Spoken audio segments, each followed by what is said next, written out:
I don't know who that is. This says that you have No,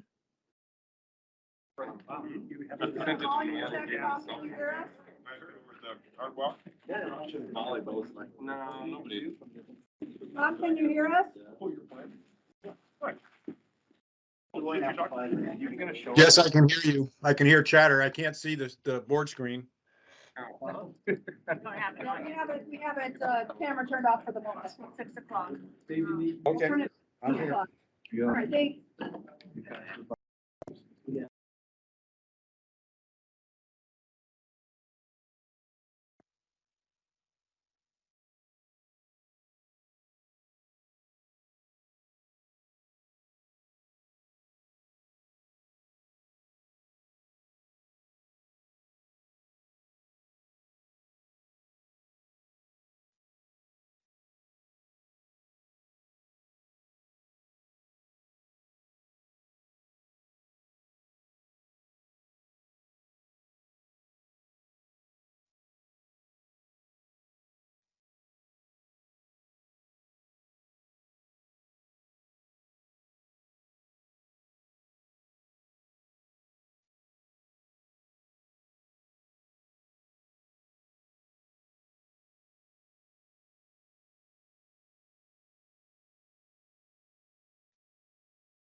For 30 seconds early. Moderator's gonna start it. All right, Baltimore. If the full-time chairman be this punctual. Tell you what, I don't know. nobody's taking notes. Is there, Tom, are you on now? You hear us now? Yes, I am. I'm on and I can hear you and I can see you. Good. You're tiny little people. Tiny little, oh, wow. That hurts. That's not the right way to start out. Okay. So are mosquitoes, and they make a hell of an impact. Or ticks. All right, for the staff out that way and the membership that's here tonight, visiting, you'll notice that Tom DeLong is not sitting in the chair tonight. He got the COVID tonight, or this afternoon, correct, Tom? Yeah, probably last night. Family and family members living in the house tested positive. I felt okay, tested negative. Woke up this morning, I'm sick and responsible for me not to be there, and I really miss it. So I'll be on and be well behaved today virtually. Good, well, we can mute you easily now, and we couldn't before. So, thanks for, consideration of us here at the meeting tonight and not showing up. We appreciate that. So with that, I call the meeting to order. And Tom, you aren't off the hook, though. You are on for the safety moment. You have one for us tonight? You know, I do have a very brief safety moment, and I think it's pretty topical. And one of the reasons it's going to be so brief is because I'm going to talk so much later. No, that's kind of a joke, but I think a lot of us directors who have spent considerable time on this have some things to say. I wanted to keep the safety meeting very short. Today's safety meeting is about cold weather, cold water, and swimming. Today I've spent a little bit of time researching cold water immersion is a really big issue in colder climes, and everyone knows when you hit that water, one of the first things that happen is your body has a natural response to suck up, and that's often when people drown right away, is when they first hit that cold water. The big breath fills the lungs up. So I think we've all heard the stories over the years at the various lakes. And it usually happens on a nice hot day, but that doesn't change the water temperature. So today I want to emphasize a personal flotation device, a PFD, and PFD or PDF, personal flotation device. And how important it is to have one of those, and how important it is that it fits properly. I mean, you guys know what it's like to try and get young kids to wear a bicycle helmet. Try getting them to wear a flotation device on a nice day. And from the reading and little bit of reading I did today, it sounds like canoes offshore, pretty close to shore, with younger people, and are very common. Hot day, really cold water, and canoes are particularly susceptible to tipping, and that's where it seems like a lot of the cases from. So when you go out there this summer, any summer, and you're recreating, recognize that regardless how hot it is outside, that water's really cold, and your chances of surviving for more than 10 minutes is very, very minimal. Even if you're a strong swimmer, your muscles will disappear on you. So that's the safety moment, and like everything, it's the PPE, and so many of the times it's a tragedy that the reason people die and are because they failed to wear that life preserver. So that's the safety moment. Thank you, John. Thanks, Tom. We got anything to add to that? I think it's really apropos that every year we seem to lose somebody into cold water. It's a good reminder. Thanks, Tom. Is there a motion to approve the agenda tonight? So moved. Chris, second. All in favor of the agenda as it sits? Say aye. Aye. Anybody opposed? We're going to go right into the main part of this meeting tonight. And I would like to introduce our CEO, and he's going to introduce our guest speaker tonight. So John Burns. Thanks, Chairman Sloan. At any rate, at this time, I'd like to introduce Mike Hubbard. Mike is well known to the board. He's been with Golden Valley as a consultant for many, many years. Less known to the public. So Mike, instead of just showing the back of your head, you could turn to the camera and just kind of wait. As the board knows, Mike has been consulting with Golden Valley since about 1996, I think is when he first started. He is intimately familiar with Golden Valley's operations. He has assisted Golden Valley in a variety of applications over these many years, including power supply analyses, load acquisition impacts, load forecasts, financial forecasts, equity management plans, and rates. So Mike is not only familiar with Golden Valley, but he's worked directly with all of the other relevant utilities, as well as utilities throughout the various states and other places.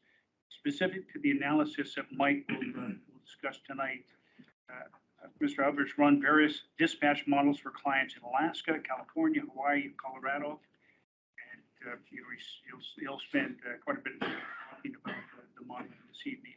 Mike's got a degree in engineering and a master's of business administration, specializing in operation and systems analysis, as well as finance. So without further ado, I'd like to introduce you to Mike Hubbard. Mike, take it away. Hey, thanks, John. Bring it up on the screen here. Presentation.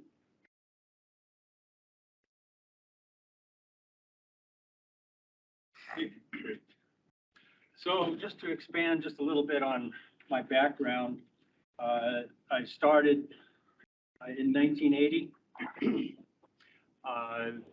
Went to work out of grad school. I went to work for a international consulting firm, consulting engineering firm, and cut my teeth on financing a geothermal power project.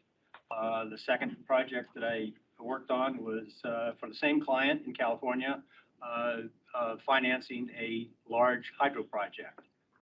Since then, worked for that same engineering firm for a while, worked for a couple other places, and in 1995, I decided to go out on my own. I still work for, in tandem with other consulting firms, but it's been very rewarding for me. Had a lot of fun, have a lot of fun. And some of my clients, not only in this state, but I've worked in Colorado, worked in New England quite a bit. Kauai, Kauai has been a very good client. We've turned my work over to somebody else just as I transition out for retirement, but worked with Kauai in getting them set up to go. They're trying to be as much carbon neutral and renewable as possible. And so they've been quite fun to work with. And I kind of mention this because we're looking at this, and as I'll talk about this tonight, we're looking at a number of things that we can go forward with here in Golden Valley, and I think it's exciting. There are some good opportunities out there. So that's kind of where my background. Where we are today, what we're going to talk about tonight.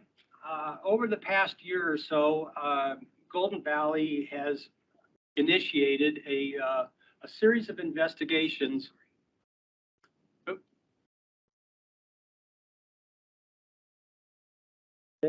Has initiated a series of investigations into its power supply. And these investigations, it's not like we just decided to start doing them. We're always looking at what can we do better. There's always opportunities that come along.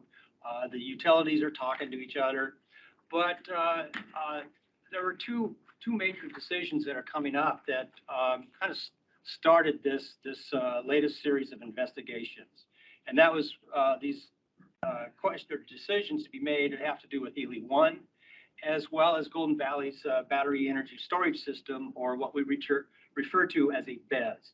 And I'll talk a little bit more in the future and later on tonight about these decisions and so on. So come back to that.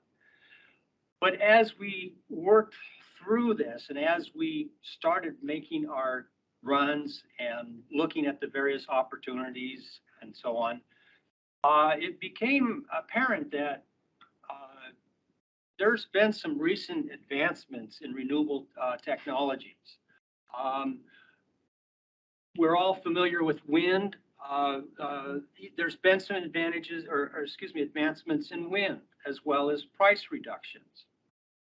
The big one in my mind has been with battery energy storage systems, or BES. The technology has really improved with BES, as well as the price. And so those are offering us some things that we might not have looked at so much in the past. And so tonight, what I'm going to be doing is presenting the summary or summarizing our analyses and our findings. What I'm going to do as we go forward tonight is I'm going to start with the big picture and narrow it down, and then go into the actual numbers that what we came up with. Oops. So, where are we? And the methodology that we used is what we do is we computer simulate the Golden Valley production system on an hourly basis over the year 2023 to 2044. And we're using the GenTrader dispatch model. There are a number of models out there, some of which I have used and some I have not. I've actually written my own computer dispatch model, but we're using GenTrader, very robust model, and it's used internationally. And what it does is it looks at Golden Valley system on an hourly basis, and we have all these inputs in there about unit availabilities, the size, the loads, fuel prices, outages, forced outages, maintenance outages, and so on. What the model does is it looks at your resources, looks at your load, and how does it dispatch these resources on the optimum basis. The thing that we have to keep in mind, as we model this, as we go forward, is that these models can look forward. And so they look forward and they'll quote unquote know that wind is going to be doing whatever 1 hour from now, 2 hours from now, or whatever. Actual practice, we don't know that. And so as we set up these models, we have to set it up such that we take into account the real world and the unknowns and the risks. And GenTrader is very good at being able to do that. And so we've used this for several years now, and it's worked out quite well. We've run approximately 120 scenarios on GenTrader. And each scenario takes at least a day, 24 hours to run. And so it's not like we just kind of plop in a few input assumptions and then come back in an hour later or whatever. No, these take about an hour or a day to run, or sometimes even more. And so we've run these 120 scenarios or so using various inputs on fuel prices, loads, unit availabilities, and additional resources. So what this means is that when we've run 120 different scenarios, that doesn't mean that there's 120 different resources that we can put in. We're putting in different combinations, different sizes. And so we can evaluate, we can gain insights, and we can evaluate risk. And so once we do these runs, we can then, GenTrader will project the operating costs of each scenario. We can then look at the emissions, how much emissions we have with each scenario. And because we're running various scenarios, with some scenario might be just a little bit different than the other, we can evaluate risk and look at our opportunities. What resources did we investigate? Well, we looked at adding a new gas turbine to the North Pole unit out there. We have an existing gas turbine where the heat is recaptured and run through a steam unit, and so it's a combined cycle, very efficient. So we looked at expanding that. Solar photovoltaic. We looked at a couple of different size installations for solar, 15 megawatts and 30 megawatts. Problem with solar is that it gives you quite a bit of generation during the summer when typically your loads are down, and so you don't need that generation quite so much then. It's worth much more during the winter. But we also looked at wind. We looked at wind of various sizes, 15 to actually up to 260 megawatts. Problem with wind is it doesn't blow all the time, or it may not blow at such that it's operating at the full amount.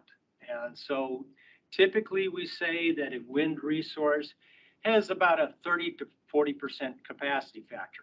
What that means is that, say, a 100 megawatt wind resource will on average give you 30 to 40 megawatts of power.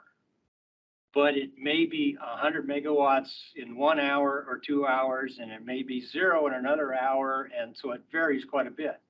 So you have to have something online to work with it in case it goes up or goes down. That's known as regulation, where we have to regulate around the wind. What else did we look at? We looked at 6 different BESS configurations of various sizes. And when I talk about the size of a BES, it's very important to remember that they're sized in their peak amount that they can put out, which is in megawatts, and how much energy, how long can they put that peak load out? And if it's only going to give you, let's say, for example, we have a 46 megawatt BES, and it only has 46 megawatt hours of energy, that's only 1 hour of energy. That's not going to provide a lot of regulation, because if the wind stops blowing all of a sudden, the dispatch is going to have to start up a unit right away, another resource. But if there's, say, 4 hours of generation, that gives dispatch time to make a decision, do we have to start a new resource or not? So it's very important to remember with BES that it's the size, it's not only the megawatts, but the amount of energy, or the megawatt hours. What else did we look at? We looked at the upgrade to the Anchorage Healy intertie. Currently, we can get about 75 megawatts of power up the intertie from Anchorage to Healy. From Healy to Fairbanks, it's more than that, but the state-owned Anchorage to Healy intertie is limited to about 75 megawatts. And at times, which we'll talk about here in a little bit, it can only handle something quite a bit less than that. Again, that's not all we can, there's other opportunities, and so we looked at purchase of gas-fired generation from the south.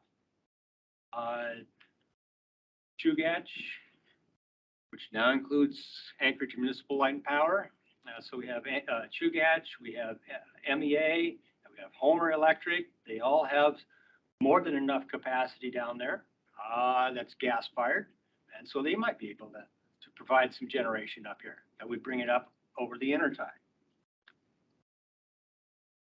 We looked at retirement of Healy 1 and Healy 2. I'll talk about why we limited it to just those 2 units. I'll talk about that in a minute. What did we not look at? We did not look at the gas line, did not look at nuclear. We did not look at hydro units such as Susitna, mainly because of just the uncertainty in those technologies and the long lead time. Susitna is many, many years of development. We're now talking about the gas line and so on, but again, it's still speculation, as is nuclear. So we did not include those in our analyses. How did we evaluate things? Well, there's 2 ways we evaluated our various scenarios. One is economically, and I'll show this as in a picture here in the next slide. But what we did on the economic evaluation is that we're trying to project what the monthly bill to the residential customer is going to be under each scenario. And so your bill includes your infrastructure charge, which is equal to a customer charge, a fixed amount per month, and an energy charge. On top of that is the cost of power adjustment, or COPA, which includes fuel and purchase power. So we've tried to project these going forward. And what we've done for each scenario will differ based on what type of resource it has in it, what new resource is in it, or what resource has been retired. And so if it has a new resource in it, we include the capital costs and we include the operating costs of that new unit.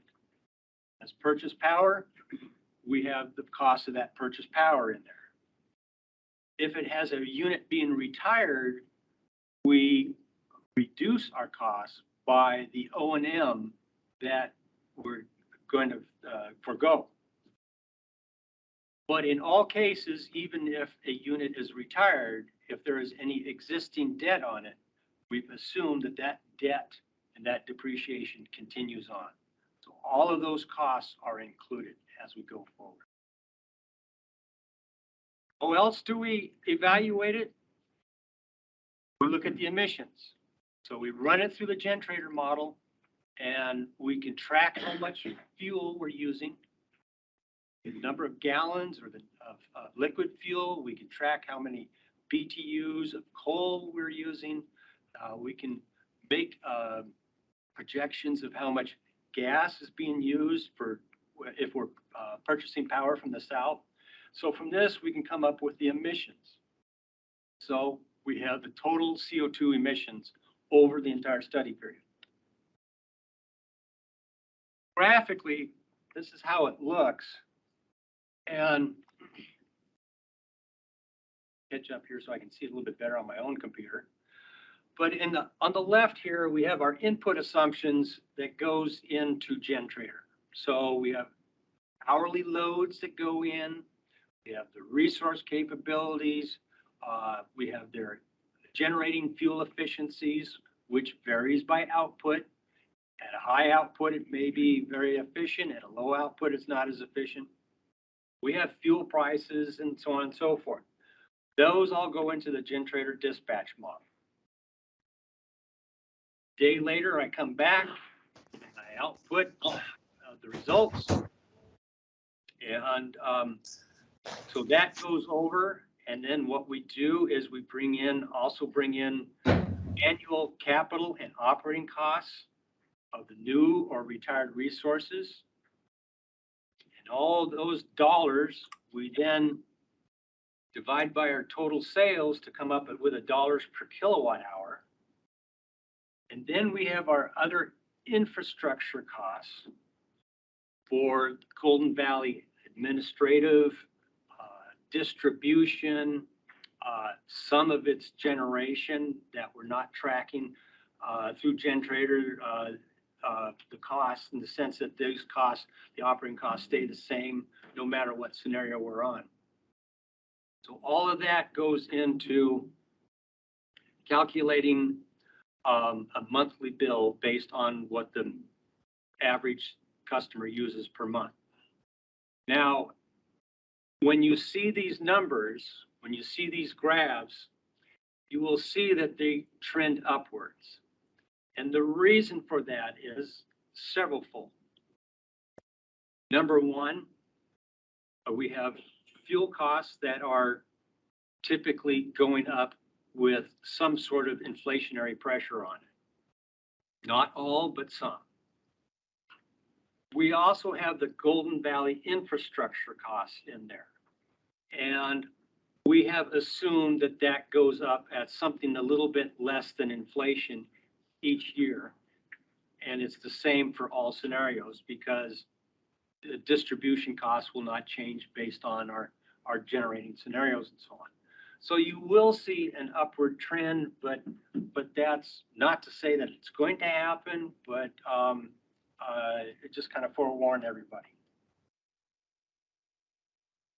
So what were the immediate decisions that's kind of driving all of this?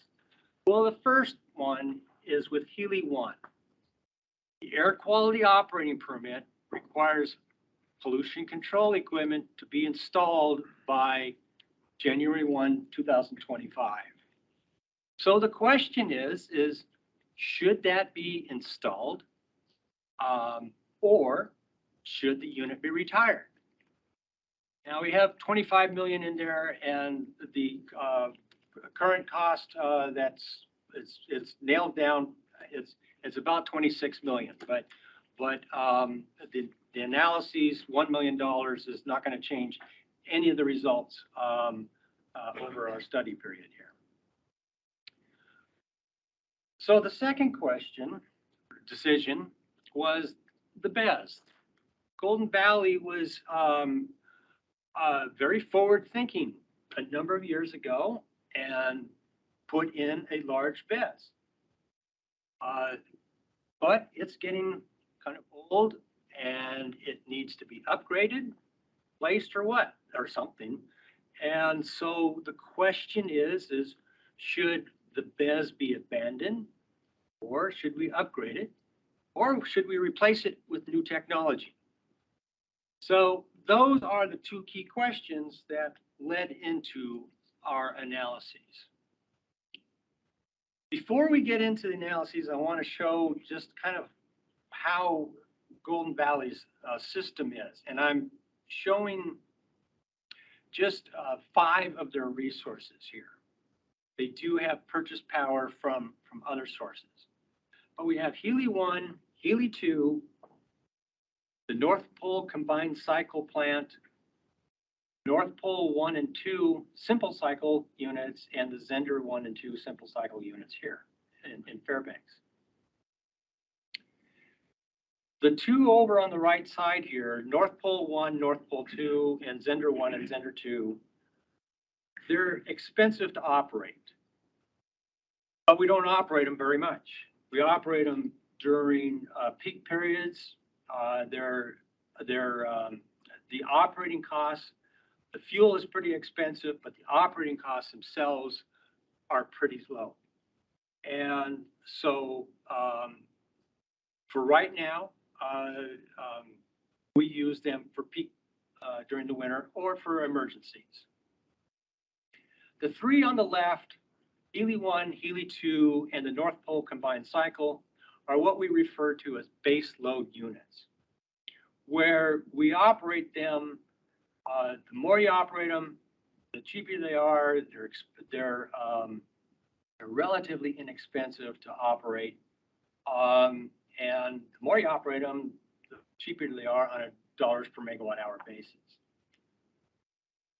The North Pole Combined Cycle is a liquid fuel, and so its fuel costs are very high as compared to its operating costs. Fuel costs being in blue here.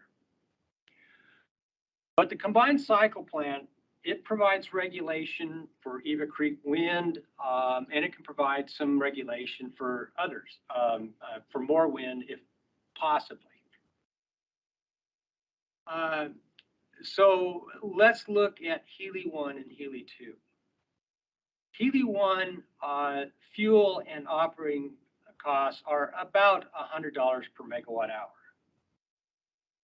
And that is about what we're looking at of getting replacement power from the southern utilities for. A little bit higher than that, something a little bit more. But so Healy 1 is really a very inexpensive unit to operate.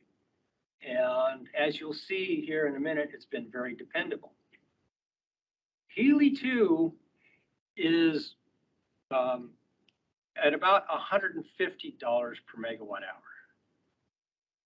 And so that is more expensive than you could get power from the southern utilities for. What also strikes me here is that the orange portion of it, which is the operating costs, is about $75 per megawatt hour. And that's pretty high for a coal plant. And it's not forecasted to get much better, if at all. And we expect it to continue to be a major cost component. So we're going to have to remember that as we go forward here, that Healy 2 is getting to be is a somewhat expensive unit to operate. The other thing I wanted to mention too about Healy 1 and Healy 2 is that technically they can follow load a little bit, but you can't ramp them up and down all the time. They like to be block loaded and operate at the same level. So as you go forward, and if we put wind into the system, with wind going up and down on an hourly basis, can't follow the load with a coal unit. You can to some extent with the combined cycle, and you can with a BES, and we'll get into that here in a little bit. Well, The Healy units themselves, how do they look? Well, Healy 1 not only is very inexpensive, but it's kind of the workhorse of your fleet. It has a very high reliability and has a proven track record. It's operated at 85 to 90+% availability factor. And what that means is that it's available to operate 90-some% of the time. May not be dispatched at that full amount, but it's available to be operated at that amount of time. Healy 2 has a much lower availability factor. And there's been a number of capital improvements that have been made, and it has not increased that availability factor. And like we saw on the previous slide, it has high operating costs that are not expected to decrease. So this kind of points us that we may need to look at what to do with Healy 2. There are implications that must be worked through regarding Golden Valley's equity as we go forward on this. Again, we'll get to that in a minute. So that's the high level. Let's now look at what are the results here. So let's first look at no retirements. So this is what we reference, or we're calling reference case 4, which is we've assumed that we've put the SCR on Healy 1 and that we continue to operate both Healy units. So the question is can we do better by keeping those 2 units online? And so we looked at putting in a combined cycle, and we don't have a lot of room to put in a large amount of wind, a large amount of solar, because we still have these 2 Healy units operating, and they don't like to go up or down a lot, and so we're having a hard time fitting things in. And so, but we can bring the cost down a little bit if we put in a combined cycle, expanded the combined cycle plant out there in North Pole. And it reduces the carbon emissions a little bit, but not much. Can we do even better than that by still keeping the Healy units, both of them operating? And we looked at, well, let's not put in a combined cycle or expanding the combined cycle plant, but let's look at just putting in wind. And in this case, we can reduce our carbon emissions, but it's a little bit more expensive than the first scenario that we looked at with the carbon combined cycle expansion. But it's down a little bit from continuing on. So that tells us, okay, we can do something, but it's not going to change the needle that much. So we started looking at, okay, what else can we do? And on this one too, we have to keep in mind that if we put in a combined cycle, that's liquid fuel. And so we're going to be susceptible to the fuel price volatility. And so, that's again, a risk factor that we have to keep in mind as we go forward. So what else should we look at here? Looked at, okay, what happens if we retire Healy 1? And again, here is our reference case 4, where we have no Healy retirements. So what can we do? Well, one scenario would be to just replace or retire Healy 1 and not replace it with any power whatsoever. Just use our own existing fleet. What this does is it increases costs. The reason for that is now we're relying more on North Pole 1, North Pole 2, probably increasing the combined cycle. We might even be using Zender 1 and 2 at times because we've retired 25 megawatts of power. We've got to make it up somehow. And with our existing fleet, we're going to have more oil-fired generation. That does reduce our carbon emissions a little bit because we're not using that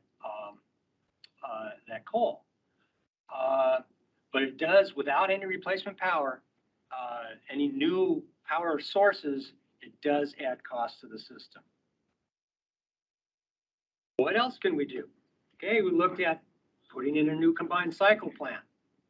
And this one, it reduces the carbon emissions a little bit more. Does bring the cost down a little bit, but it's still higher than if we had not retired any Healy units at all. It brings it down a little bit. But again, we still have that susceptibility to fuel, liquid fuel. What else did we look at? It says, okay, well, let's put in, let's replace it with 25 megawatts of purchased power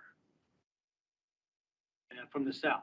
And the reason we selected 25 megawatts is that it's about the size of Healy 1 that we're retiring. That brings it down quite a bit. And it gets us just about back to where we were without any retirement. And it brings our carbon emissions down a little bit. So since we didn't know at the time what the results were, we decided, okay, well, let's put in a 50 megawatt purchase. Instead of 25, let's put in 50 megawatts. What that does is it brings the cost up. And the reason for that is that we have a 25 megawatt resource that we're retiring. And in one case, we replace it with 25 megawatts of purchased power. Now we're replacing it with 50 megawatts of purchased power, and we're having a hard time fitting it in. And so that tells me that whenever you retire, if we look at a scenario where a unit is being retired, it's not necessarily bigger is better for a replacement. We want something commensurate in size. Tells me that Healy 1 is pretty well sized for the system right now. But can we do better? Can we do better than just going out and purchasing some replacement power? So what we looked at is we dropped the purchase power down just a little bit from 25 megawatts to 20 megawatts. And then we put in 40 megawatts of wind. That gets us to kind of our lowest cost scenario with Healy 1. And so again, this tells me is that you need to replace it with a commensurate size. Keep in mind that we can do better with wind. And I want to stress too is that all the scenarios with wind have a BES in it and of sufficient size to regulate around that wind. For most of these cases, we looked at a 46 megawatt BES with 4 hours or 184 megawatt hours of storage. We've included the capital costs and the operating costs in that. So all of these costs are included in here. So that tells me, again, if we retire Healy 1, we have to replace it with something. Otherwise, our costs are going to be up quite high. And if we can get firm power from the south, we can do pretty well, and we can do even better by including some wind with that. Again, that wind has to have regulation around it as things are going along. So that's Healy 1. Now, again, our initial analyses, we started looking at just replacing Healy 1. That was to address that question that we had, should we put in the SCR or not? But all really, when you're doing a power supply analysis, all options need to be on the table. And I go back to that chart that we showed the operating costs of the base load units. And we're going, Healy 2 is pretty expensive there. So we should start maybe kind of looking at that. And again, North Pole 1 and 2 and the Zender units, they're expensive to operate them, but you don't want to retire them because you need them for backup emergencies as well as you're peaking during the winter for short periods of time. Again, North Pole combined cycle, it's very efficient. And another attribute to it, an important one, is that it can fluctuate up and down with the load. So you can't really replace or retire the combined cycle because you wouldn't have anything here that could operate at its size and go up and down with the system. So the question became is, would retiring Healy 2 provide benefits to Golden Valley? So just similar to what we went through for Healy 1. Here is reference case 4 where we have no Healy retirements. We then looked at, well, what can we do? Again, if we don't replace it with something, it's going to add to the cost. And this increase is even more than with Healy 1 because now you're replacing 50 megawatts instead of 25. And so you're using those North Pole units and the Frame 5 Zender units even more. So it becomes very, very important that if you retire Healy 2 to have something to take its place.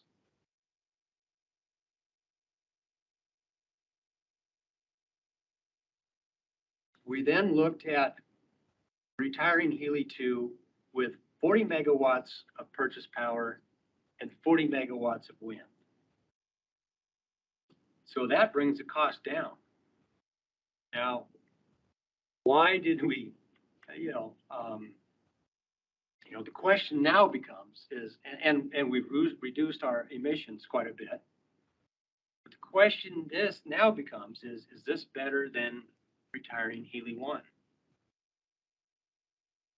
There it is. We see that our best case from Healy 1 on the previous set of slides is more expensive.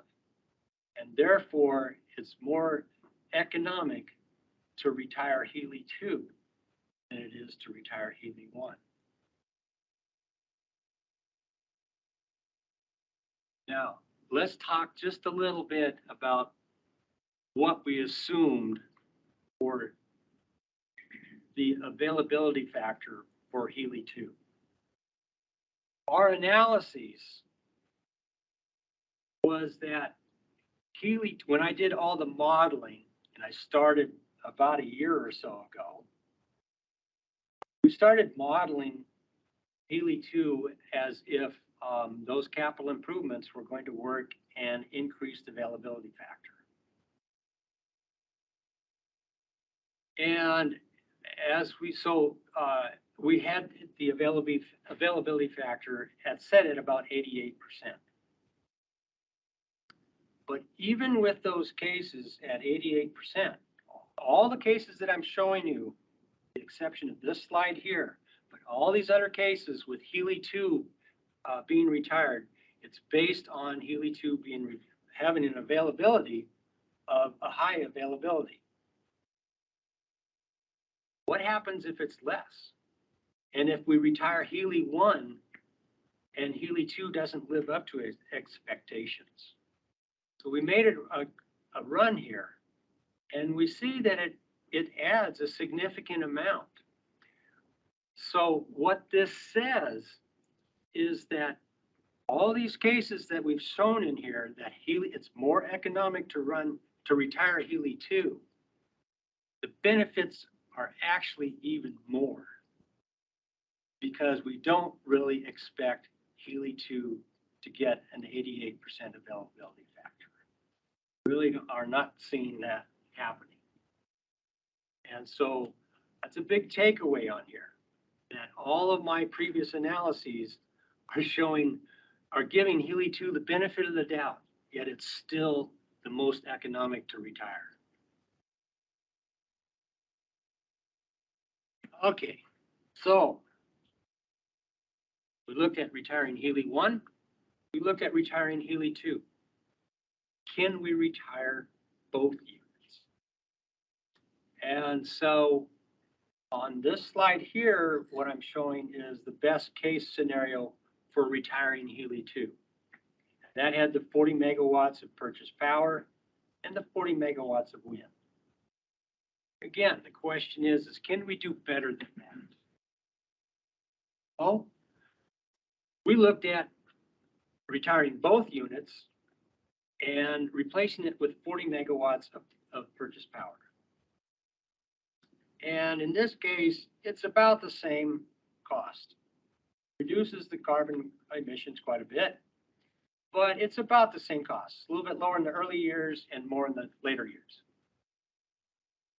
Question is why did we limit it to 40 megawatts purchase power? The reason for that is that if both units are retired, both Healy units are retired, the transfer capability of the Anchorage to Healy intertie decreases from 75 megawatts to about 40 megawatts. Due to transient stability, and I'm not going to get into that tonight. You're going to have to talk to the good engineers on that one. But the transfer capability does decrease quite a bit. But we can upgrade the intertie and bring that transfer capability back up. So we did look at a case where we're bringing up pretty much replacement power. And so we're bringing up 70 to 100 megawatts of power from the south. And I've assumed that half the upgrade of the intertie is paid for by the state. And what it shows is that, again, it's about the same cost. It brings it down a little bit in the later years, but it's about the same cost as our best case for retiring Healy 2 only. So what this tells me is that as compared to retiring Healy 2 by itself, we can do a little bit better than that, but we're subjecting ourselves to the risk of, can we get that intertie upgraded in that period of time? And we've now reduced our fuel diversity even more. Yes, we might be able to do better if we put in some wind, but again, it has to be commensurate in size and everything. But to me, this is looking to be one of those risk factors that, yes, we might be able to do better if we retire both units, but it requires more things to fall into place. And the big one is, well, there's two major ones. One is being able to get enough power from the south to replace those two units at 75 megawatts of power that you lost. And secondly, is you have to upgrade the intertie, and can you get it done in the time period allowed? So somewhat of a risk there. So in summary,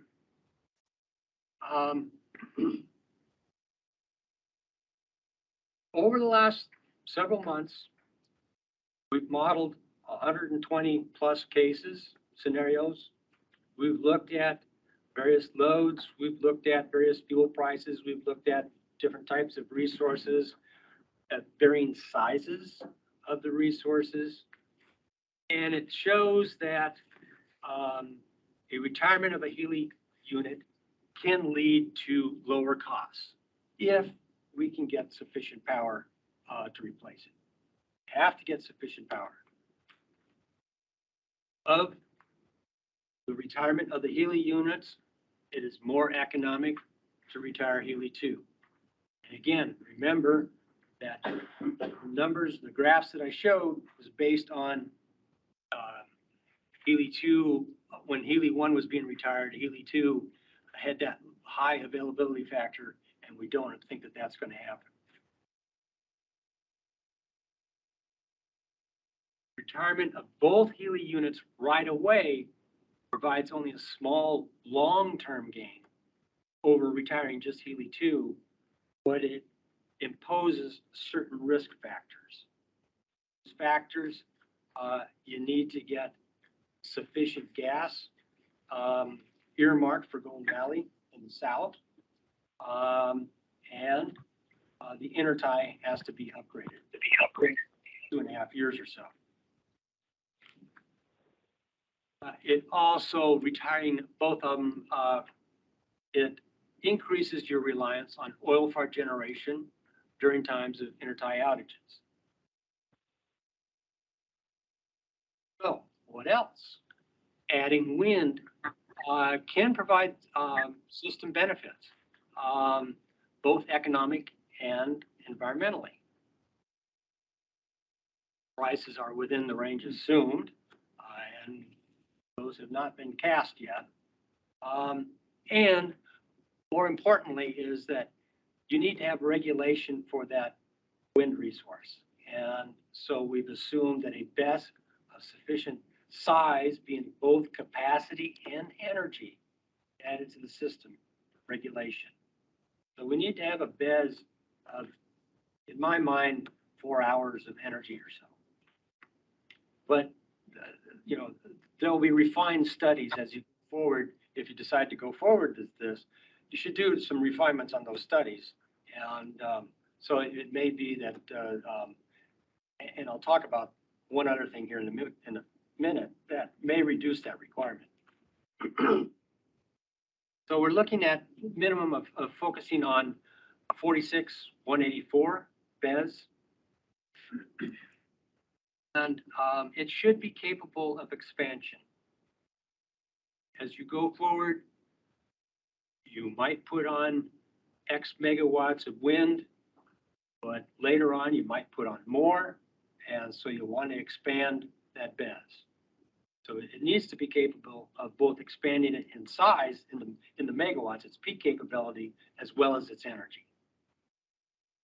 And like I said earlier, all the scenarios we've run have included the capital and operating costs of the BESS. So going forward,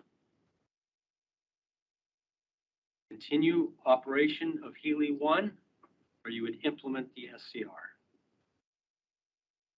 Initiate the steps to retire Healy 2, and you're going to have to work through some equity issues with the RCA on that, and that needs to be done right away. Secure a firm power replacement for Healy 2, and that could be either X megawatts from one of the Anchorage utilities, or it's an actual supply of gas where then you use one of the other units down south to use your own gas. So you need to secure a replacement power. Wind, you should secure, go out for around 40 megawatts. And when I say 40 megawatts, you might be able to do more than that.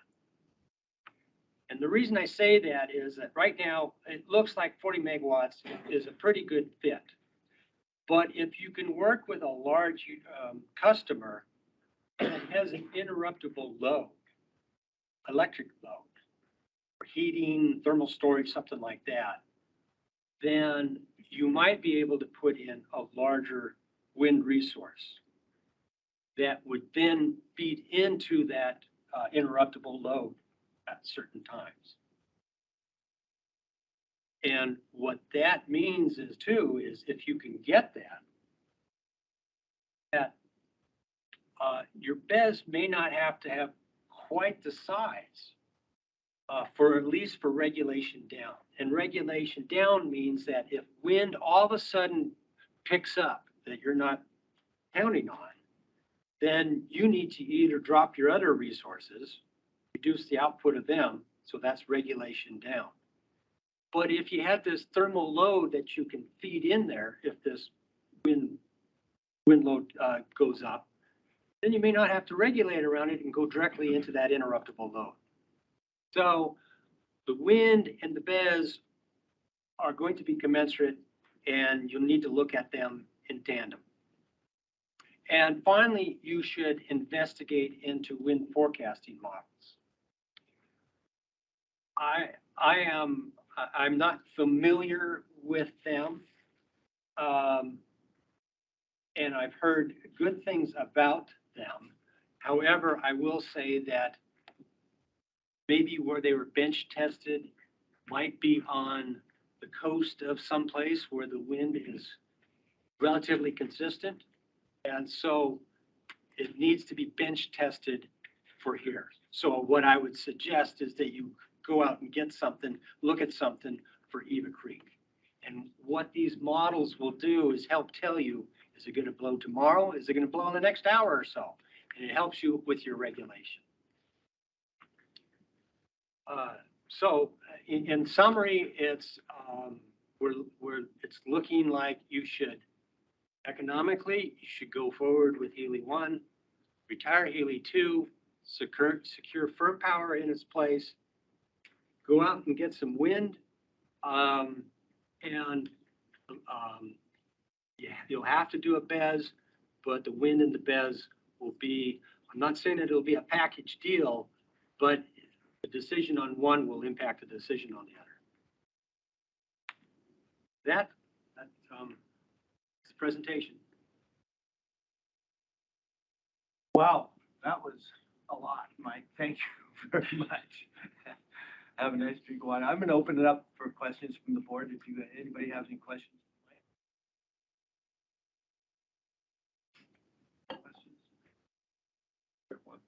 Dave, Mike, you'd mentioned that wind forecasting, which I know is an idea that's been introduced to the board, has been more bench tested along the coast. Where specifically in the states has it been utilized? I don't know specifically. I know that in the Midwest, they do. They use some modeling on there. What models they use, I don't know. And how successful they are, I don't know. But I tend to think that I could probably forecast wind myself on the plains a little bit better than here in the mountains. But I don't know the specifics on that. Or if you're on the coast. Yeah, the coast of Holland or something like that is again going to, I'm not saying that that's where they are being bench tested at. It's just that we have to be careful going forward that when they say, oh, this has a great correlation with actual, well, you have to dig down a little bit deeper and find out exactly where that bench testing was. Gary? Thanks, Mike. You know, you've had a long history with us and you've spent a lot of time doing great research. Well, with the recommendations that you're seeing, we have our equity is something like that right now. What would that scenario do to? Just look at that. I have not specifically. I know it would could negatively impact that, and that's something you're going to have to work out with the commission on. That's the answer. Depends on, you know, the net result with the RCA. Could end up, you know, not negatively impacting it. Yeah. Chairman, Mike, really good presentation, and we've spent literally months, actually over a year, kind of listening to a lot of this data. So for us, this is kind of our, I guess, capstone course. Is that the way to? You're still awake. And we're still awake. There we are. But I wanted to ask just specifically about some of the assumptions that are embedded in these models, in these scenarios, specifically about fuel. we have in here, I think it's the Energy Information Administration, the EIA forecasts, and of course, forecasts, as they say, when you make one, you only know one thing, your forecast is going to be wrong. So right now, our EIA forecast that's in here is probably undershooting what prices are. But talk a little bit about the EIA as it relates to these scenarios. When we first started running this, these models, we kind of came up with our own projection. We used the EIA short term at the time, and then tagged off of that. And then when the long-term forecast was available from the EIA, we then started using that. So we have looked at a couple of different ranges in price. As you say, the EIA long-term forecast, it comes out at March or so of each year. And as you say, it's out of date.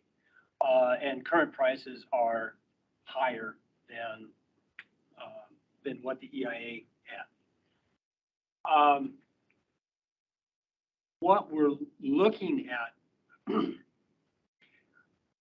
for the economic results on these scenarios that we've run is that we're looking at replacing coal with gas-fired generation from Anchorage is kind of where we're heading down that path here. And the gas-fired generation in Anchorage is not completely shielded from oil and so on, but it's certainly not tied to oil. So in that sense, you're somewhat protected. Had the results shown that, let's just say that the combined cycle turned out to be a good scenario, then we would have run much more sensitivities on that. But because the combined cycle was not showing that many benefits, and that it was more economic to go a different path, then we felt it was the risk was not there as much, and therefore we didn't have to run all kinds of scenarios. So the short answer is I think you're somewhat protected from this.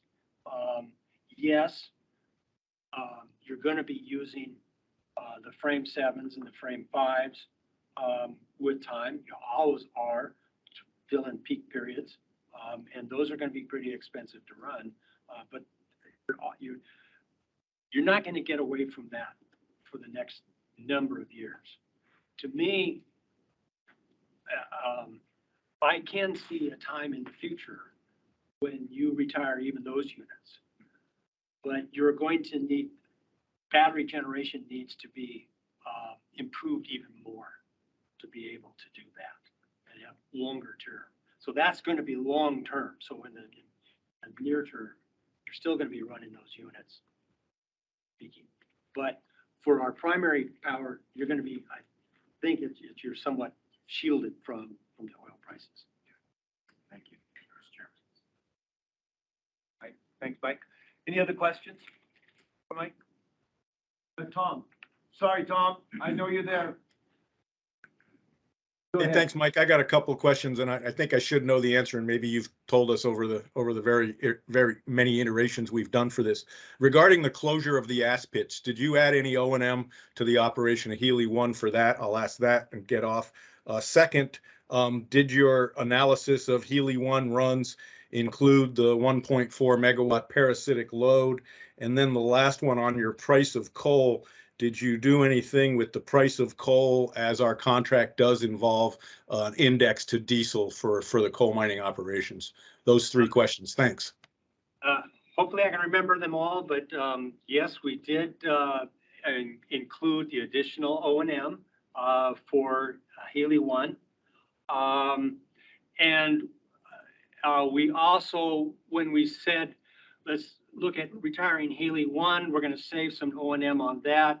And looking at retiring Healy 2, we're going to save some on that. But the addition of those two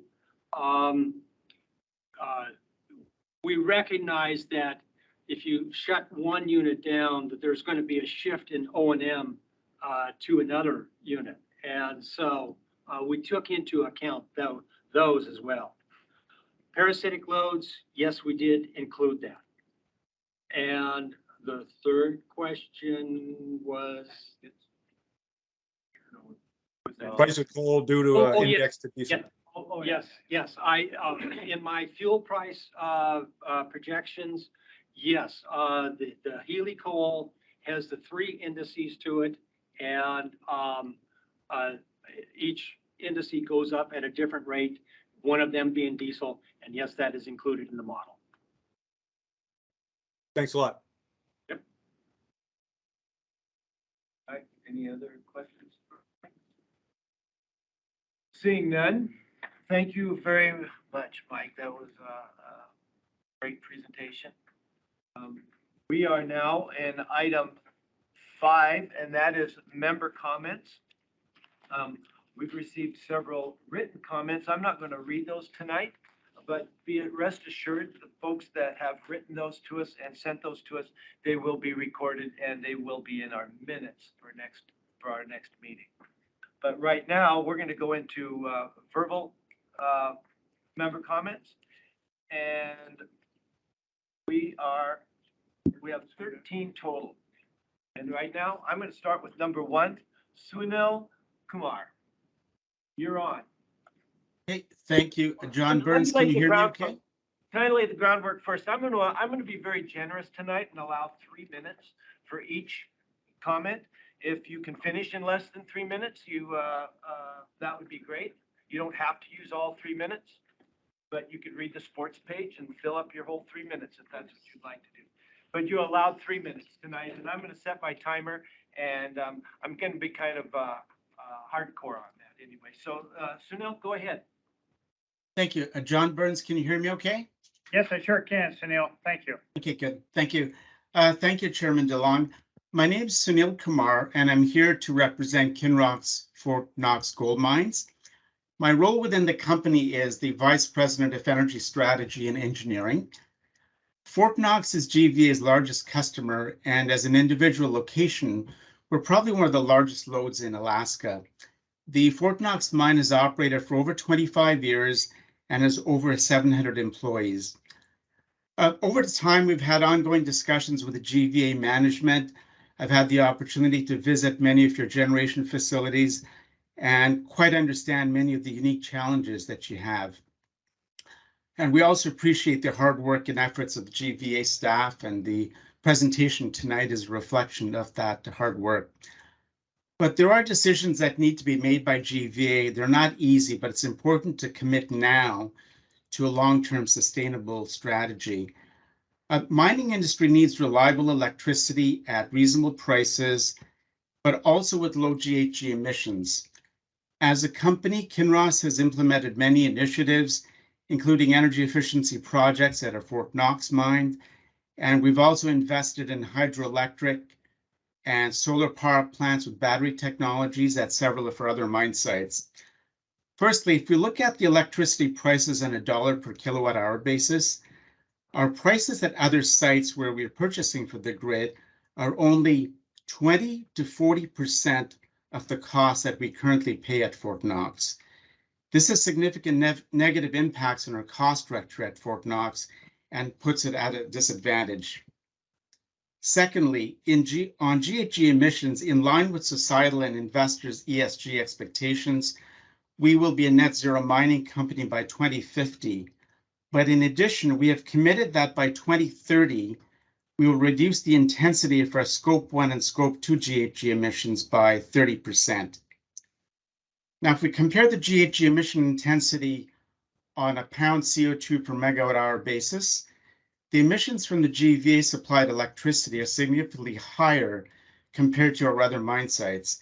At one site, we're able to procure 100% renewable electricity at a much lower cost than what we have at Fort Knox. At other sites, the emission intensities are in the range of 10% to 60% of the values that we have at GVEA. For us, the current electricity situation at Fort Knox is not sustainable. the stark numbers that I just presented, they all factor into our management discussions on the production and the future of the Fort Knox mine. In closing, I'd just like to strongly urge the board to select a sustainable strategy now, which reduces emissions while reasonably managing the cost impacts. Thank you. Okay, hey, thank you, Sunil, boy, you're right on the money. Thank you. The next to speak, Jim Coxon from Vogo. Jim? Good afternoon, can you hear me? Yes, we can. Thank you. Yep. So Jim Coxon, the Vice President Operations for North America for the Northern Star Resources POGO operations. Look, really appreciate the presentation today, and look, we support the direction that's been presented from GVEA, and obviously is in line with our goals that we want to achieve. As some background, the Northern Star operations, are similar to what Sunil said about Fort Knox, is a large consumer of power, of electricity. We're forecasting to spend about $31 million in next year purchasing power from GVEA. The cost of power is a major input into our business. Our goals are no different from many other consumers, with a focus to drive down electricity spend to ensure our business remains healthy, does not have a negative impact on the environment, and has longevity here in Alaska. Northern Star Resources has a very strong focus on carbon emissions reduction that we've publicly outlined. We have and are undertaking many large projects in Australia to move closer to our goal with the use of solar and power generation.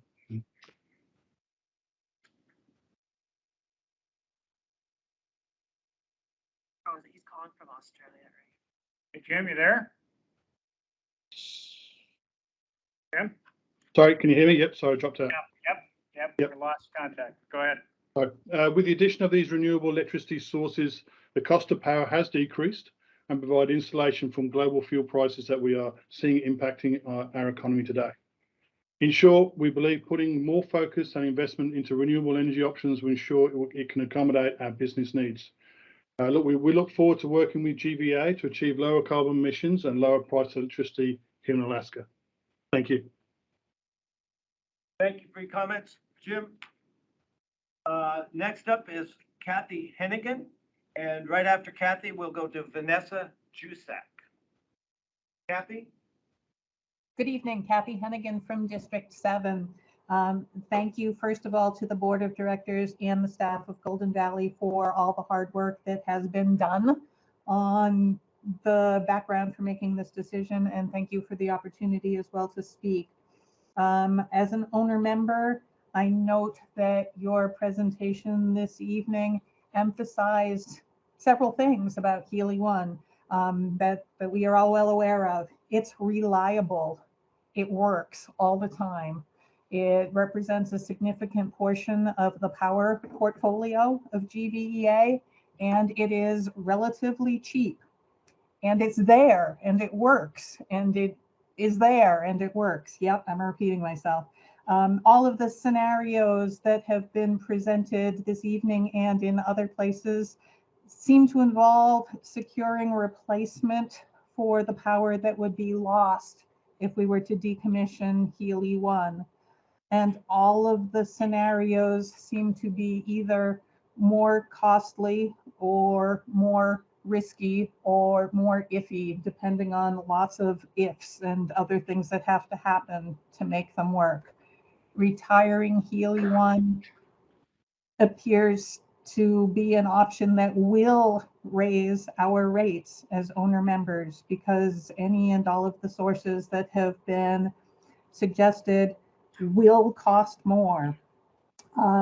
I, like many others, would like us not to be reliant on fossil fuels, but until there is an available or sufficient replacement, then I feel like it is not in our best interest to throw the baby out with the bathwater. We have a resource here in Healy. It is there, it is abundant, and we are using it to good effect. Now, as a resident of the Healy community, coal keeps the lights on up and down the rail belt. Coal also keeps food on the tables of our families here in Healy. decommissioning Healy 1 would have a devastating effect on our community. And I am making an emotional plea right now for the people and community of Healy. We believe that Healy 1 is needed both by the Healy community and also by GVEA and its owner members. Thank you for the opportunity to speak. Thank you. Thank you, Kathy. And next up is Vanessa Jusak, and following Vanessa will be Samantha Venzel. Vanessa? Hi, can you hear me? Yes, we can. Good evening. My name is Vanessa Juzak. I'm the Executive Director of the Denali Chamber of Commerce here in the Denali Borough. And I find myself a little unprepared, as my statement originally was geared towards the fact that you have asked from input from your members with providing very little information. That being said, what was just presented by Mike, I think, is the information that everybody has been looking for and asking for over the last several months, and provided many of those answers that are consistently being asked. You know, I can't tell you the number of times in the last 2 months. I understand you guys have been studying this in-house and have run these scenarios and have been prepared, but from first public awareness to voting tonight has been 2 months. And none of those questions have been answered. None of this information has really been shared to the people asking those questions. You know, what's going to happen over 1 year, 5 year, 10 years? What are the potential power generation replacement sources and dates for making them operational? So I really now wish that this information that was shared tonight had been shared in those previous Golden Valley meetings, so that the public had an understanding of what was happening behind the scenes. There has not been one. So in response to what I've learned tonight, I think that I need to adjust my statement a little bit, to somewhat echo what Kathy said. You know, despite us being a coal town and an energy generating town, there is a solid basis here for people who believe strongly in reducing emissions. But I think the manner in which it's done and the manner in which it's approached and laying out the path forward and the opportunities locally to increase other potential employment sources is important. And I think it's one that's been overlooked in your process to this point. So I would encourage you moving forward to share some of those other transparencies in a way that you haven't, and educate the public in a different way. And I guess I will just close by saying that, you know, my organization represents primarily businesses, but the community as a whole as well.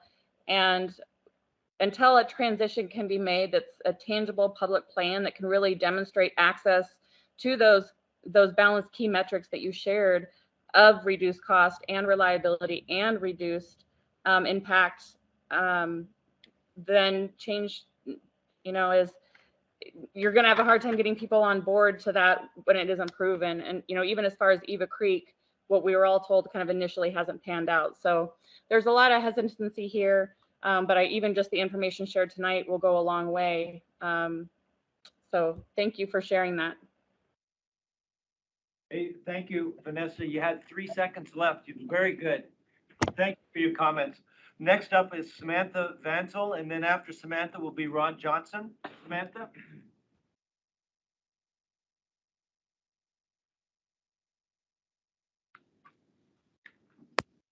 Can you hear me?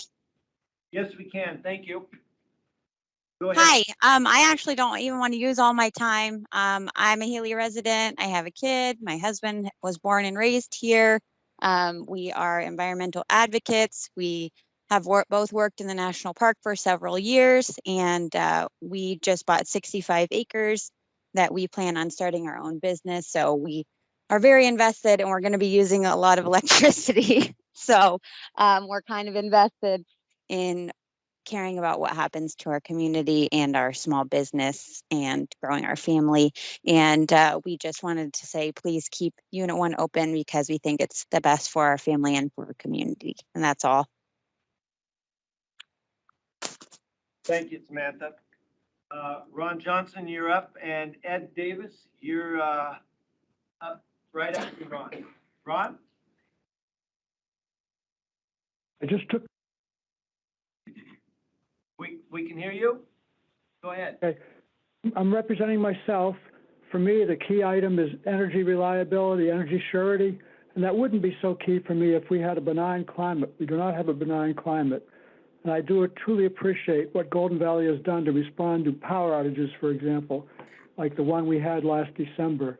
They were great at responding to that. I would like to see you on your website, maybe elsewhere, to talk about the risks that you've taken into account in your modeling. For instance, what if TAP shuts down? What if the intertie goes down, et cetera? I assume that's part of your modeling. It'd be nice maybe to state some of that on your website. Now, I've emailed some of you about storage costs.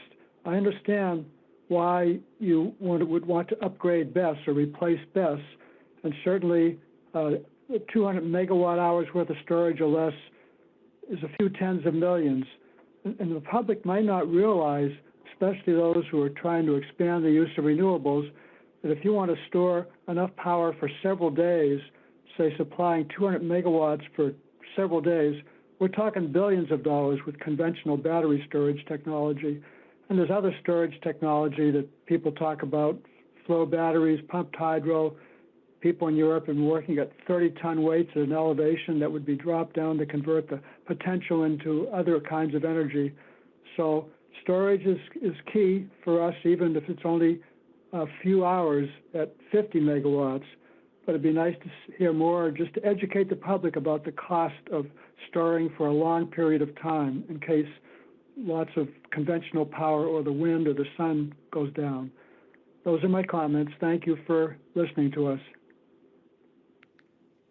Thanks for your comments, Ron. And I would like to remind everybody out there that Mike's presentation will be on our website tomorrow. And so you could review that at your leisure too.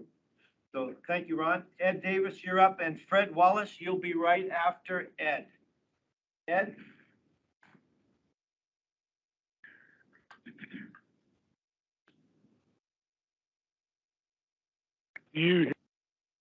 Yes, we hear you, Ed. You're on. Hi, do you hear me? Yes, we do. You hear us? Okay, there you go. I had read a Scientific American article quite a few years ago from '07, and it talks about the pretty high levels of uranium and fly ash and how people who are living close to a coal-fired power plant can ingest significant amounts of radiation. And I had gone out and bought, it was admittedly a cheapo Geiger counter, I'll call it. And so I took it up and down the pipeline with me and all over town, and I found correlations that, correlated with that Scientific American article. I'll send you links to it. You can read it for yourself. But all I'm saying is I think you ought to take a good close look at the uranium content in the coal we're burning. And I'll send that off. That's all I got.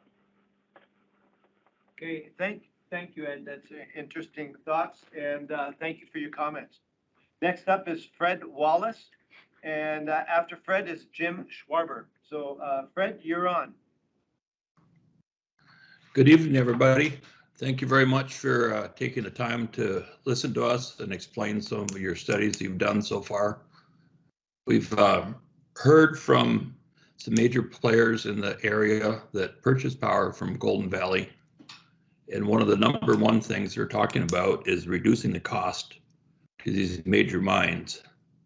I've listened to the different scenarios you've run, and I've not heard the move to reduce the North Pole plant use, which would reduce the emissions in the North Pole area if we reduce the reliability on the Eva Creek wind generation. we knock those two out of the situation and possibly brought more power from the south, we would reduce the emissions in the Fairbanks area and the total cost would go down. Usability's provided a long-term power solution for the interior, and we have many years of coal ahead of us, and we can provide reliable, constant power to the Golden Valley generators in Healy. Thank you. Thank you, Fred, for your comments. Appreciate it. Jim Schwarber, you're up. And Sean McGuire, you will be next, right after Jim. Jim? Okay, thank you. Thanks for the presentation and all the hard work that you all put into this effort. I am disappointed that so little value seems to be placed on the environmental side of that equation regarding lowering carbon output. It just seemed to be kind of tracked, but not necessarily a goal, even though Golden Valley has a 26% carbon reduction goal. Basically, assuming what we just heard is the strategic generation plan that's up for adoption by the board under the next action item, I would like to ask the board to provide our member owners an opportunity to further review that presentation and comment on it prior to its adoption. This is a really big deal, what's happening here with the future of Golden Valley, and that work shouldn't be compromised by too quick or the lack of any public process other than the 2 public meetings on the decision for Healy 1. This goes beyond a decision on Healy 1, and I feel it's imperative as a member owner cooperative that we all have a chance to digest this and give you some feedback and make sure that we are on a course that does serve the best interests of all our members. So thank you very much. Thank you for your comments, Jim. Next up is Sean McGuire, and after Sean will be Diane Preston. Sean, you're up. Yeah, appreciate it. So I wanted to basically, yeah, what a great presentation. Really thorough, a huge amount of work obviously went into that. And I think it just bodes well for GVEA to lay out, you know, to their members, what they're doing and how they're looking at all the options. Yeah, outstanding. Really great work. And I think the whole openness of Golden Valley, I just think it's really a credit to your whole to the co-op that you guys are this open. And but I just want to make a couple of quick points. One is I really don't think most people really get it yet that I think we're on a World War II type emergency, a real emergency with the planet. And I think many people on the board probably get it, but I don't think most Americans do. And so I just think it's critical that, I heard a bunch of testimony from people coming up from Healy that, the amount of, CO that we're putting in the atmosphere is so tiny that, it doesn't make a difference. They talked about 0 point whatever. You know what? Everyone says that. Oh, our little bit isn't hurting anything. It's just a tiny bit. Yeah. But when everyone says that and nothing gets done, the planet, it's like a science fiction movie where you can see where we're going, but nobody really wants to do the right thing. So I just think we're in a real emergency here with the planet. So, and then finally, I'll close by saying, the wind down in Healy in Delta is really good wind. It blows in the winter, and it's much more. It doesn't. It doesn't have big swings. It's more predictable, and so I think that should really be looked at. That wind in the winter. So with that, yeah, appreciate the opportunity. Thank you. Thank you, Sean, for your comments. We appreciate those. Diane Preston, you're on, and then after Diane will be Ryan Bowers. So Diane, are you with us?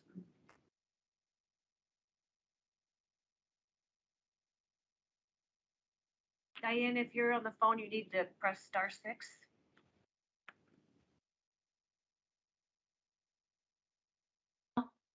Can you hear me now? Yes, we can. Thank you, Diane. Thank you very much. I'm still finding my way around Microsoft Teams here. This presentation tonight was very, very interesting, and I wish that I had been able to look at it again and think more about it. So I really appreciate the effort that went into this and also for the opportunity to speak again to the board. I am in District 2. I am currently in Seattle, and as such, I am really attuned in much more than I normally am in Fairbanks to the things that are going on in the lower 48. Right now, the Western United States is experiencing what they consider the worst drought in the last 1,000 years. And the drought is 48% of the continental United States is considered to be in drought, 58% of the Washington state itself. So this is seeming like a really emerald green state, but in fact, it's very much in a drought condition. And I'm saying that because I think it's up to all of us, no matter how far we live from the places that are the most impacted right now, to be aware that we have a responsibility as well to lower our CO2 emissions. And I really would appreciate an additional table or two about those emissions. I saw down in the corner the little bits about what the different scenarios were and what that was doing to the CO2 emissions, but it would be nice to have had a little more full presentation of that.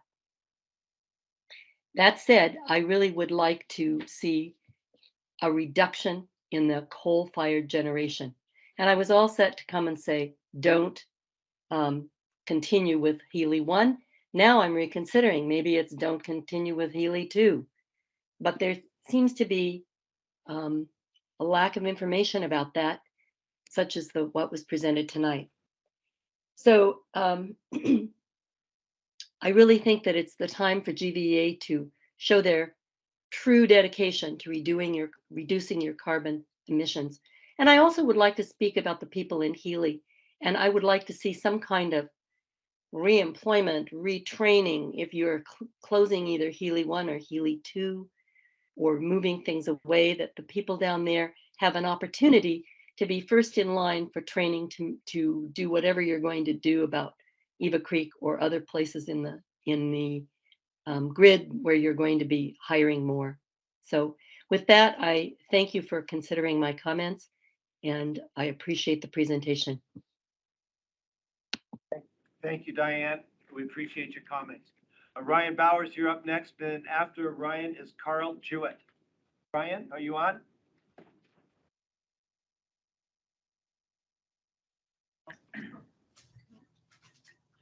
Hello?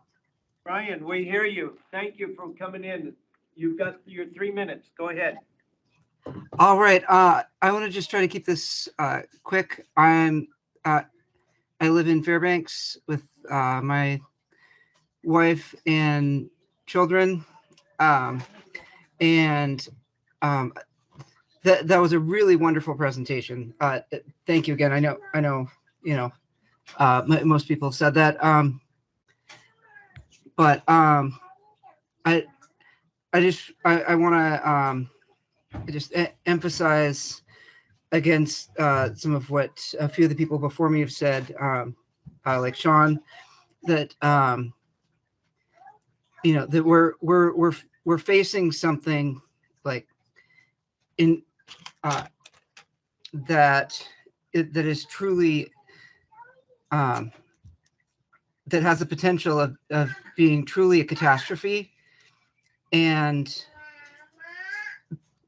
people talk about a climate crisis, but what they really mean when they say that is a human crisis, is whole areas of the planet that we may not be able to live on anymore. And anyway, and so bearing that in mind, and having watched the excellent presentation I would just like to encourage you guys to look at closing both Healy 1 and 2, upgrading the BESS, and bringing in more wind power, and including I know the Delta wind power that that's being looked at, and also having and also of course having retraining for other energy jobs in Healy, because that will be very important too. I think that's it. Thank you. Thank you. Thank you, Ryan, for your comments. We appreciate it. Carl Jewett, you're up next, and Richard Thielman, you are after Carl. So Carl, are you with us? Yes, I am. And I Thank you just, very much for being on. We appreciate it. yeah, I just wanted to say that I appreciate all the hard work and everything that the board has put into this presentation. And I had made a written statement, and I figured that was it. I didn't really plan on speaking. So thank you very much for all your information tonight. All right. Thank you. Thanks, Carl. Richard, you're next, and Jessica Gerard, you'll be right after Richard. So Richard, are you with us? I'm here. Do you hear me? Yes, we can. Go ahead. Okay, Mike, that was a very compelling presentation. That data was outstanding. By the way, my name is Richard Thielman. I'm in District 2. Tom, you're my man. With the retirement of both Healy 1 and 2, I was just running some data. And so my question is for you, Mike. Can wind and or other power generation be brought online in 2 years? I'd say, yes, we can buy the power from Anchorage right away, but it's going to take time to ramp up a wind. And I know you didn't look at it, but if we retire Healy 1 and 2, we're going to keep those guys working just to take the damn things apart. Can we put in a micro nuclear? I'm seeing 18 months out for a micro. You can drop 4 of those units in those buildings and probably pretty close equalize 20 megawatts right there at 5 megawatts each. I'm just throwing some ideas out here. My main concern is when people say, oh yeah, we're going to throw more wind on the mix or put a battery system in, that has a lead time, that procurement time, buy those things, build the buildings. So my question to Mike was, have you looked at other generation scenarios and determined if they could be brought on within the 2 years? I really like the idea of retiring both 1 and 2, but we got to do something with those buildings and keep those guys working. Thank you. Hey, thanks, Richard. And since you asked a question, we're not going to answer it right now, but be assured that staff will get a hold of you soon and with an answer to those questions.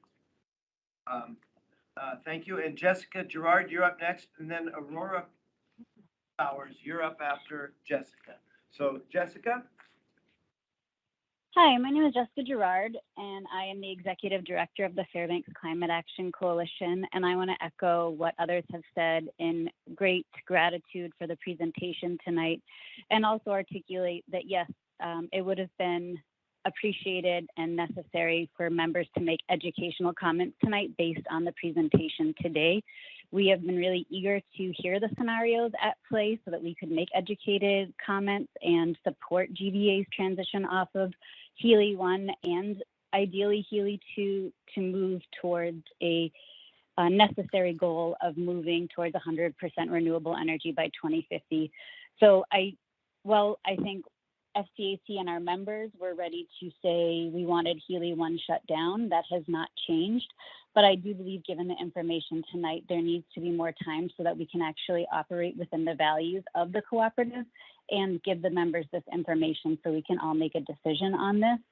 I do not want to encourage a delay for any more period of time than we need to. We recognize that the ultimate deadline for this for the EPA is the end of the year, but I do think some integration of the comments tonight and the written comments, along with members having a second opportunity to comment based on tonight's presentation, is critical.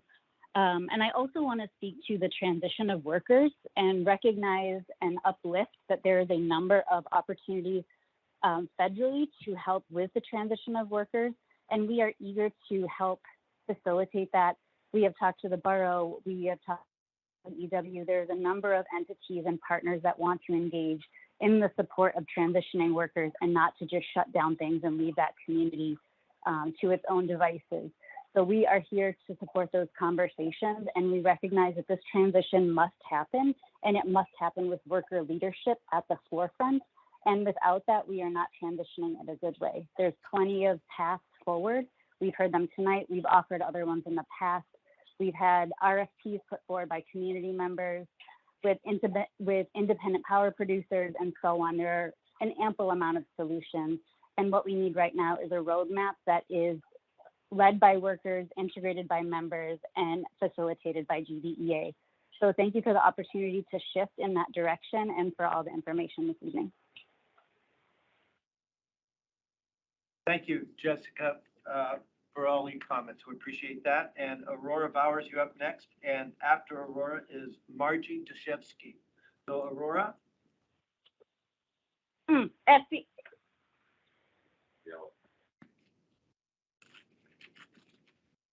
Aurora, are you there?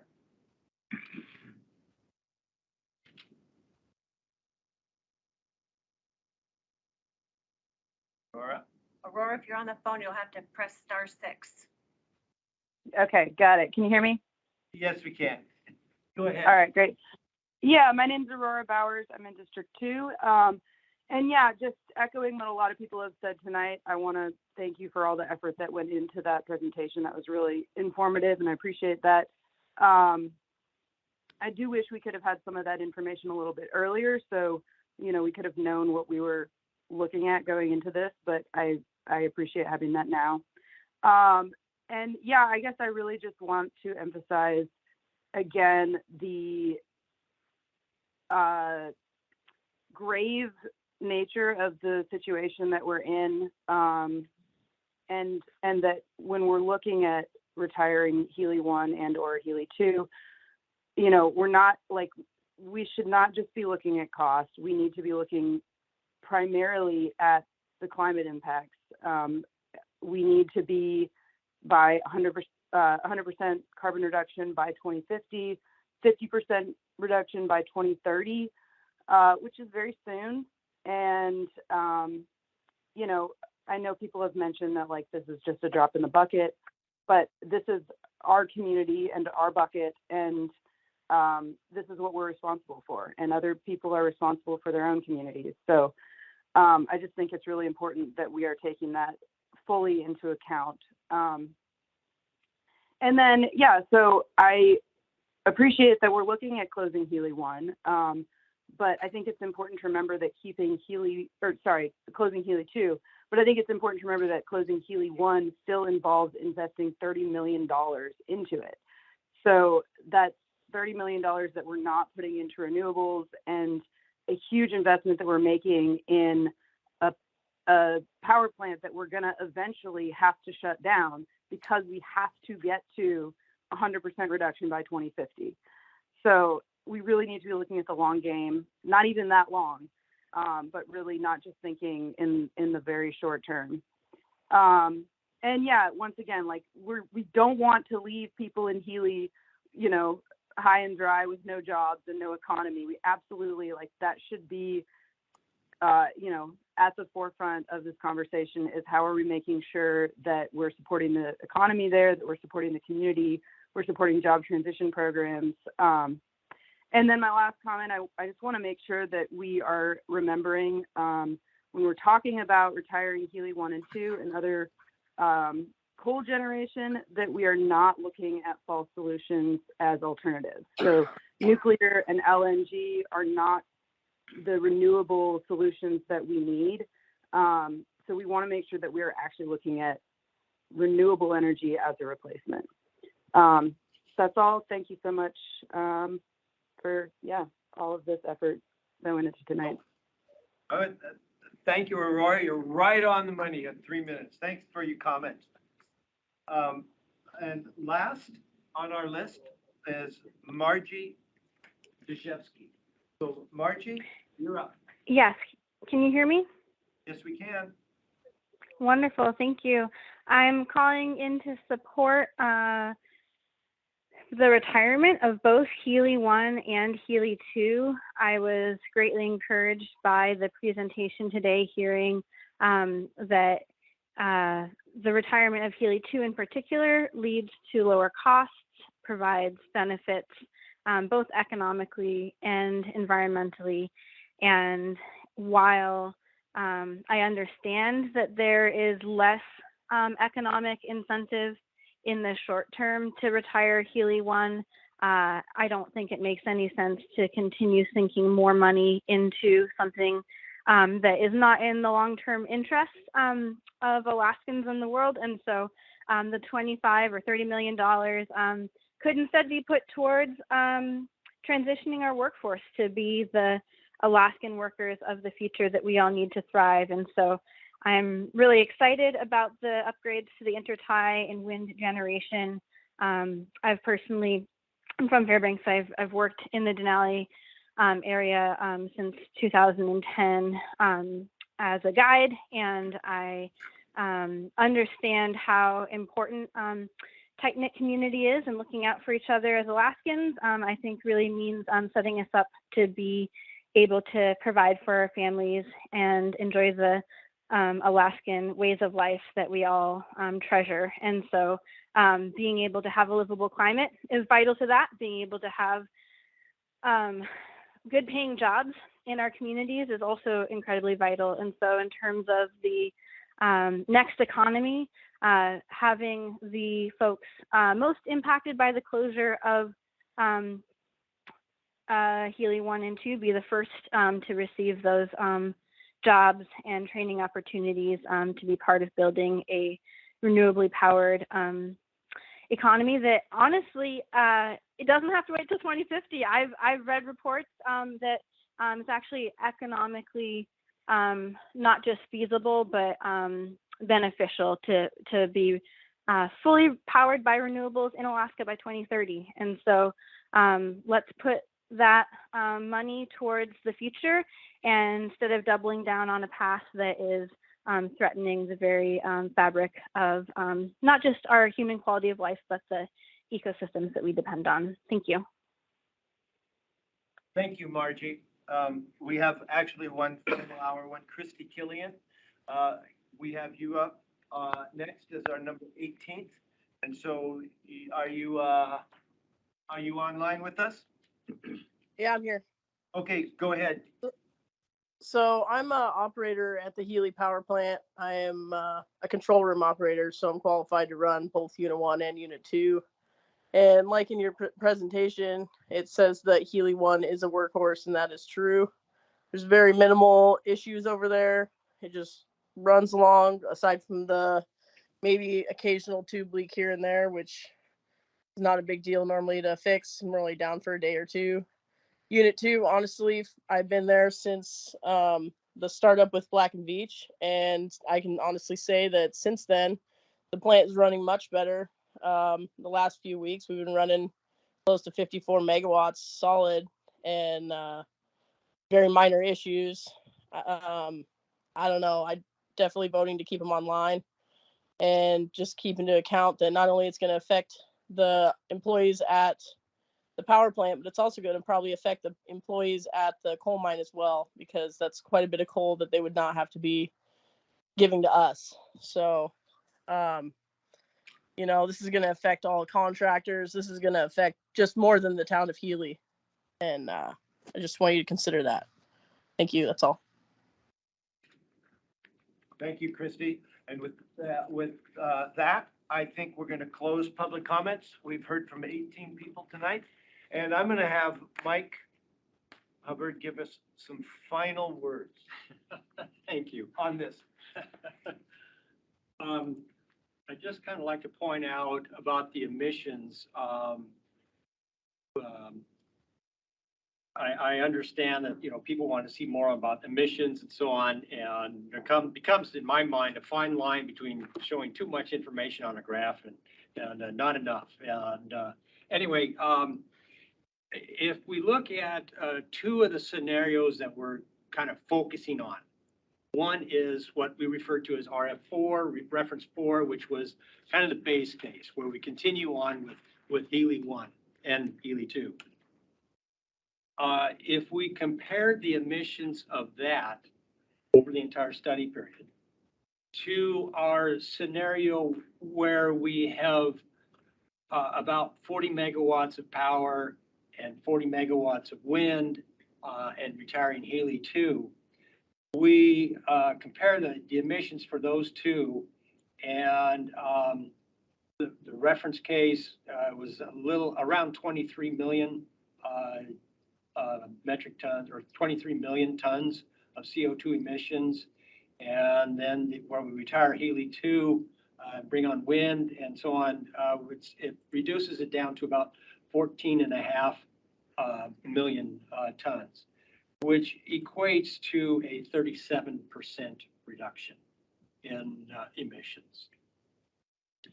Can we do better? Yes, we can, but there is always a balance of economics and our other goals, emissions and so on, and so that it is a significant amount of reduction here. The other thing I'd like to mention too is that people want to see the models. They wanted to see it last week. They wanted to see it 2 months ago or whatever. I can tell you that this modeling has been a work in progress and has continued up until just about a week ago. We were always trying to fill in the gaps of what we have not looked at. And so up until a week or so ago, and it's never complete, but we've run all the cases we're going to run for now. But that was just recently that I stopped running Generator. All right. Thanks, Mike, for the quick update. And at this point in time, we've been sitting here for about almost an hour and 55 minutes. I'm going to call a 6-minute break, and sharply at 8 o'clock, I'll hit the gavel and we will resume our meeting. Susan?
Thanks, Dave.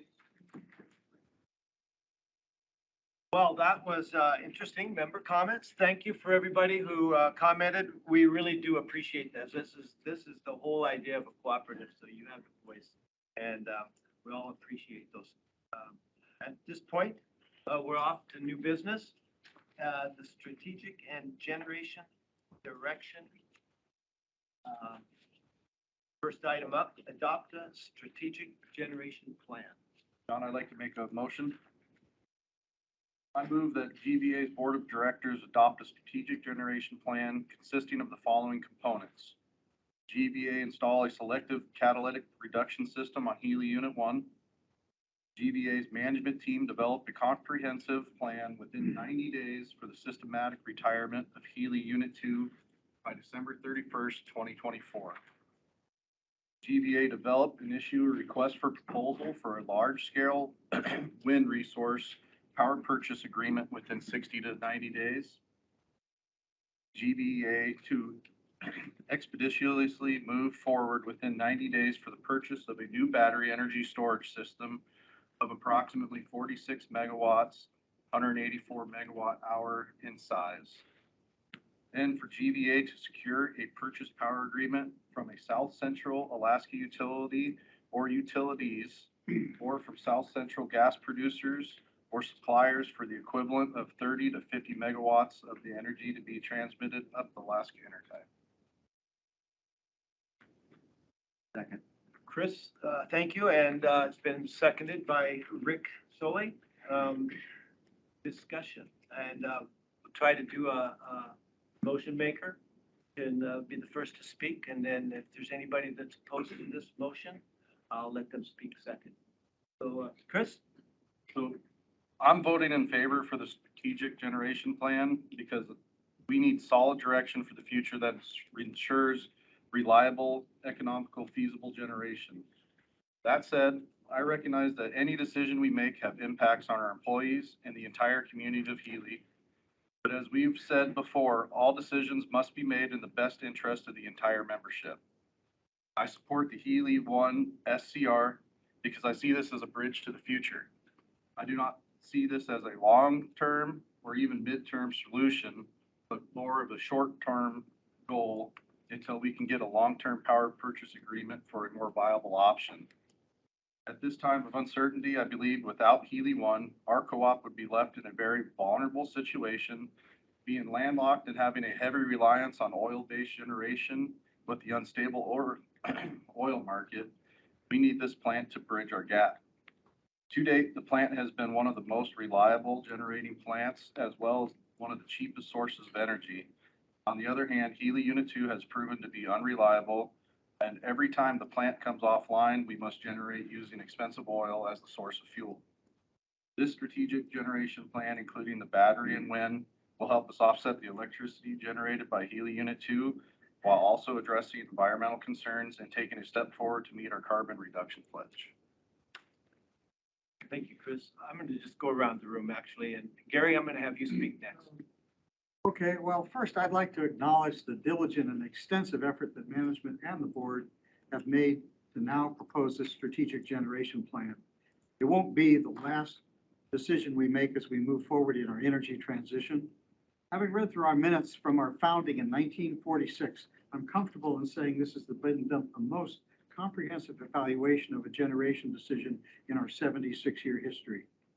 I estimate the board has spent nearly 100 hours and staff much more on evaluating what is proposed in the strategic generation plan.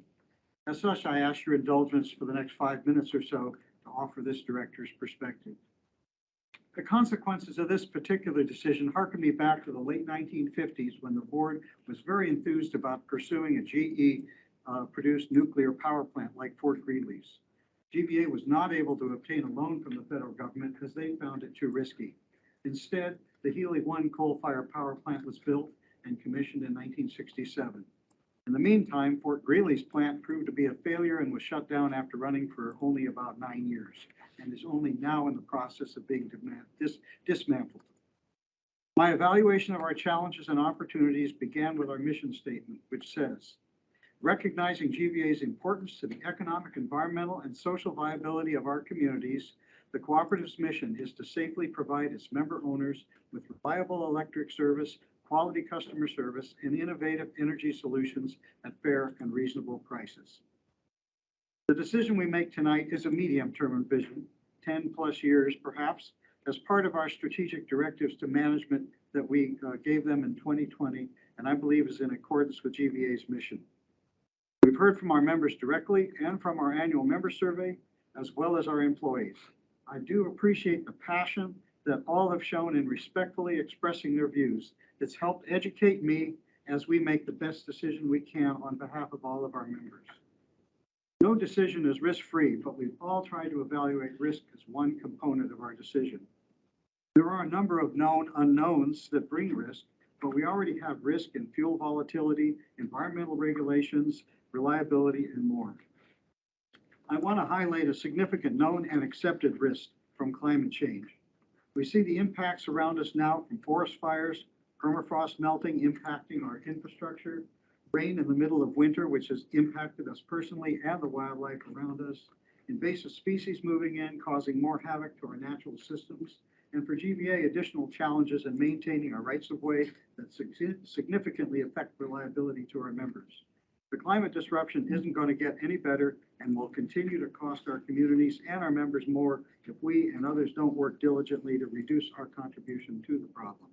We may be a small part of it, as others have said, but that doesn't mean we should ignore it. Our co-op principle for concern for community demands it.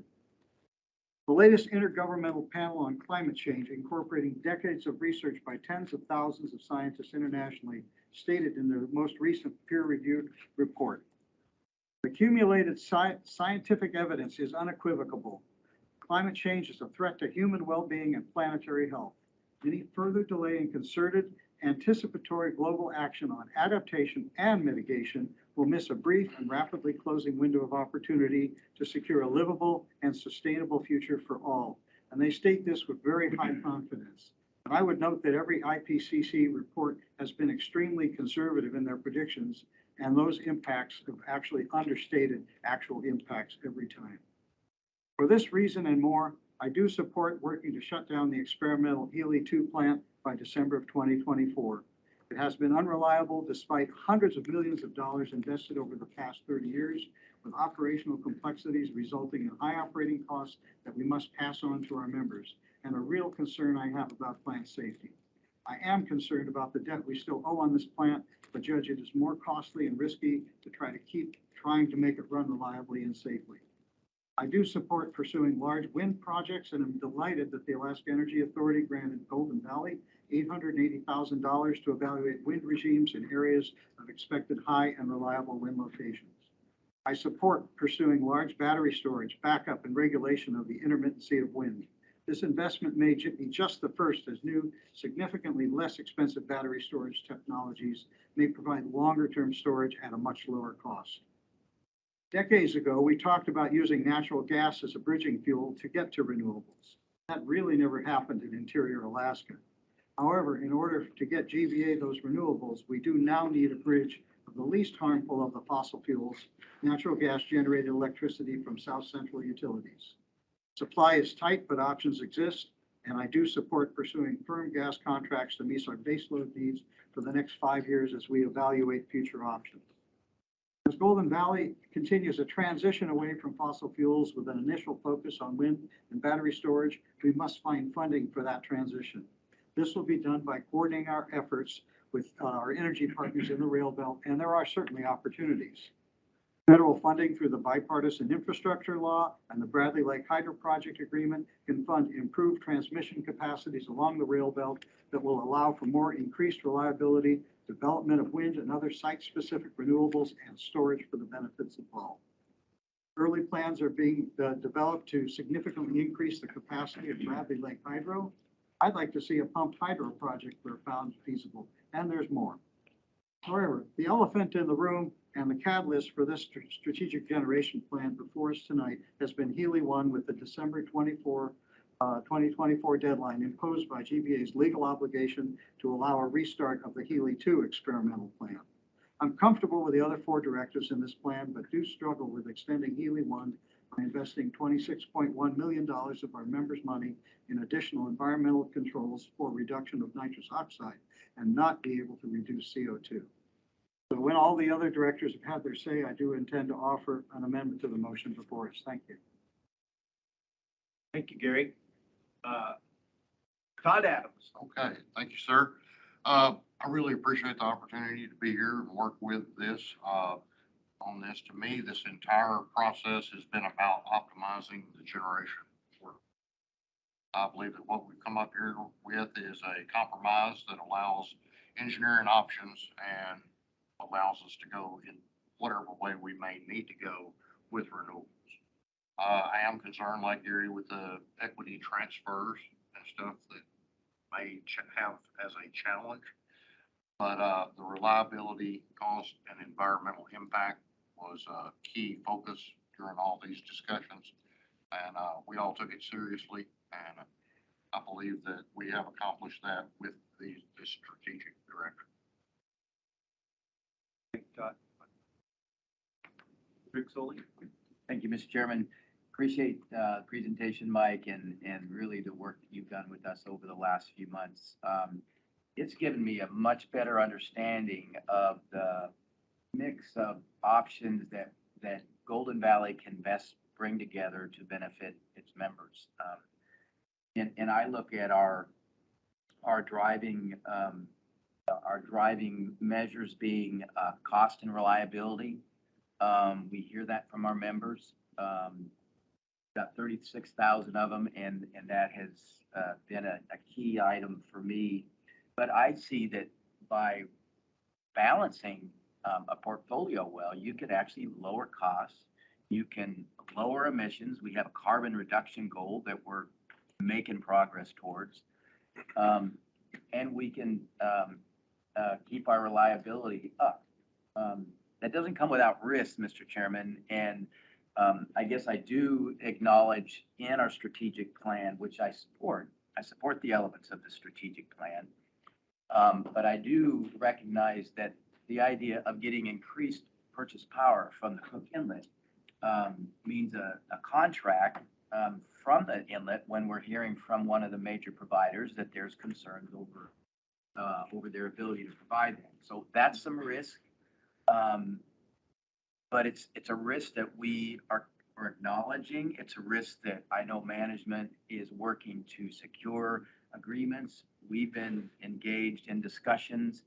But the other part with regard to natural gas is to say that it's de-linked from fossil fuel prices, as in oil prices, is in the short term may be correct, but it's truly not correct in the long term. Historically, natural gas and oil have tracked very much so. And so to think that the Cook Inlet won't track with natural gas prices or with oil prices is to somehow think that it's not a market.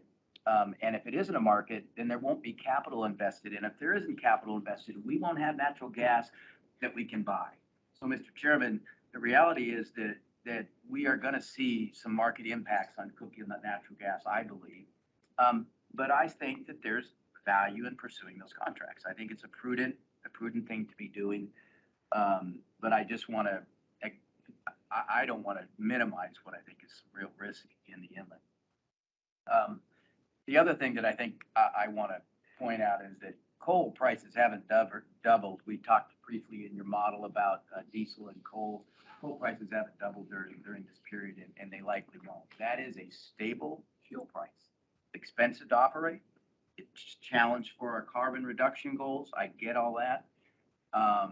But it's been, as your numbers show, has been a real boon really for the ratepayers as far as that stable as Healy 1 and the fuels.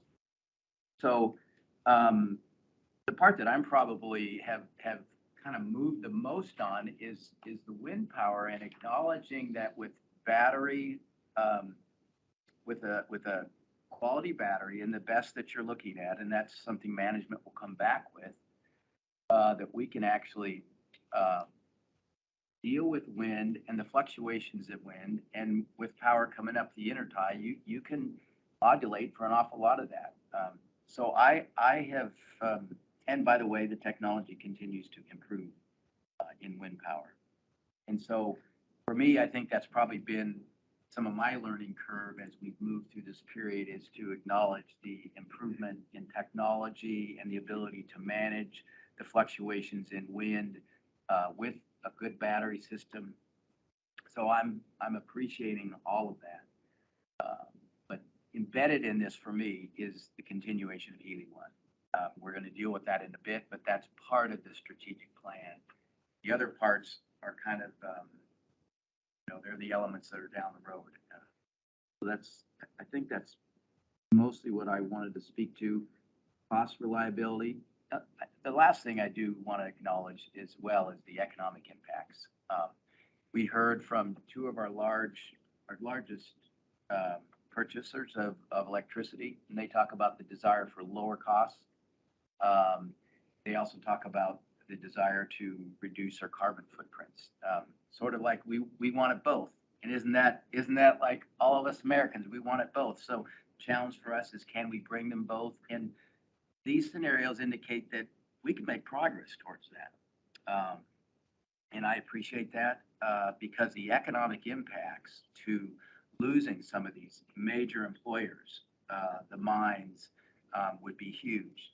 The economic impact to the Healy folks, from even as we propose in the strategic plan to closing Healy 2, or more specifically developing a plan for the closing of it, that's not insignificant either. And I want to acknowledge that's a big deal. Big deal for the economy. It's a big deal for people. And I believe that management and this board would continue to work a plan that would bring about a transition in the Healy 2. And of course, those two plants have been working together as far as employees for a long time. And so that's something management would talk about, is the whole transfer within the company and the talent management. But the economic impact part is very significant. I don't want to under acknowledge that, I guess. That's really, those are my points, Mr. Chairman, but it is quite obvious that continuing Healy 1 and really discontinuing Healy 2, as much as that was an amazing opportunity that we pursued for 20 years. Some of you on the board have been hard at this, and I think our chairman will probably speak in a little bit about he's wearing out on that, and it's costing our ratepayers to keep Healy 2 going, and I think it's time to transition from that. And that's the realities of a serial number 1 facility that we just have had a challenge to get to run reliably. I think, Mr. Chairman, our president, John, often talks about it runs with an output annually about the same as Healy 1. That's about 50% reliability. And I know, Mike, I asked you to bring the presentation to us to look at what we've historically been at. And I think it was, 68% in that range. And in the models, we were estimating 80+%. And so the fact is, we were more optimistic in our scenarios than what our historical has been. And we've spent the ratepayers' money. We've had a focus by management. It's been an extreme effort by staff to try to work through this. And we appreciate all that effort. But I think that it's time to start a transition. Thank you, Mr. Chairman. Thank you, Rick. I'm going to skip Dave for right now and jump right into Tom DeLonge, who's with us with Teams. Tom? Yeah, thank you, John. And my first comment is not part of my written comments that I think we all spent a fair bit of time, but it's in response to some of our members, asking us for more information on the model, more timely model. And I want to remind them of one of the 7 cooperative principles, which is democratic control. And the way members exercise that democratic control is by voting for a director. The members do not get to vote on items. We always joke in the boardroom, should the directors get involved in what color to paint the pickup trucks? Well, we don't get involved in issues like that, and members don't get to make decisions like this. It's the board's responsibility, and you exercise your democratic capabilities by electing your directors. And just remind folks, we don't have a lot of heavy duty interest in elections. Chris Bunch is sitting on his seat. The person that ran against him pulled out before the pamphlets were written up. So lots of opportunities for democratic participation through voting for your director.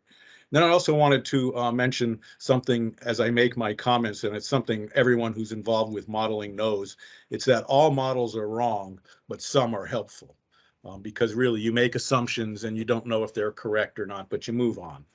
I am in favor of 4 of the planks of our 5-plank motion. And the one I wish to speak against now is plank number 1.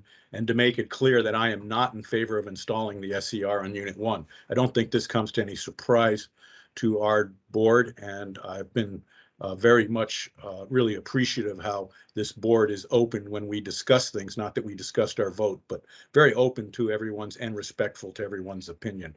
My thesis here is that the future of Unit 1 operational and financial performance will not be comparable to the past due to 4 reasons.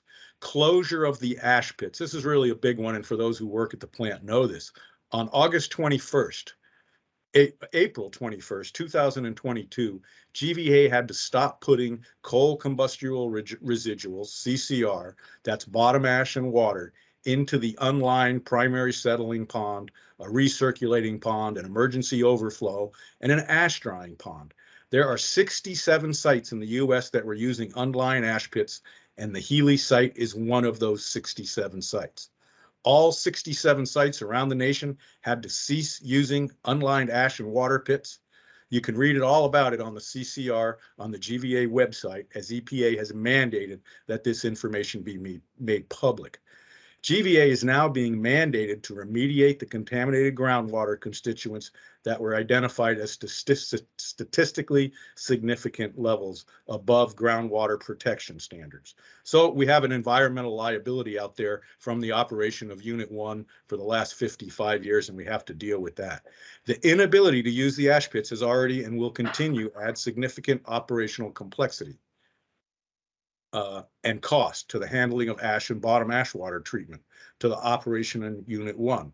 For all the members that have benefited from the low-cost power of Unit 1 since 1967, we must recognize that all members will now be paying for the environmental liability that remains to be remediated.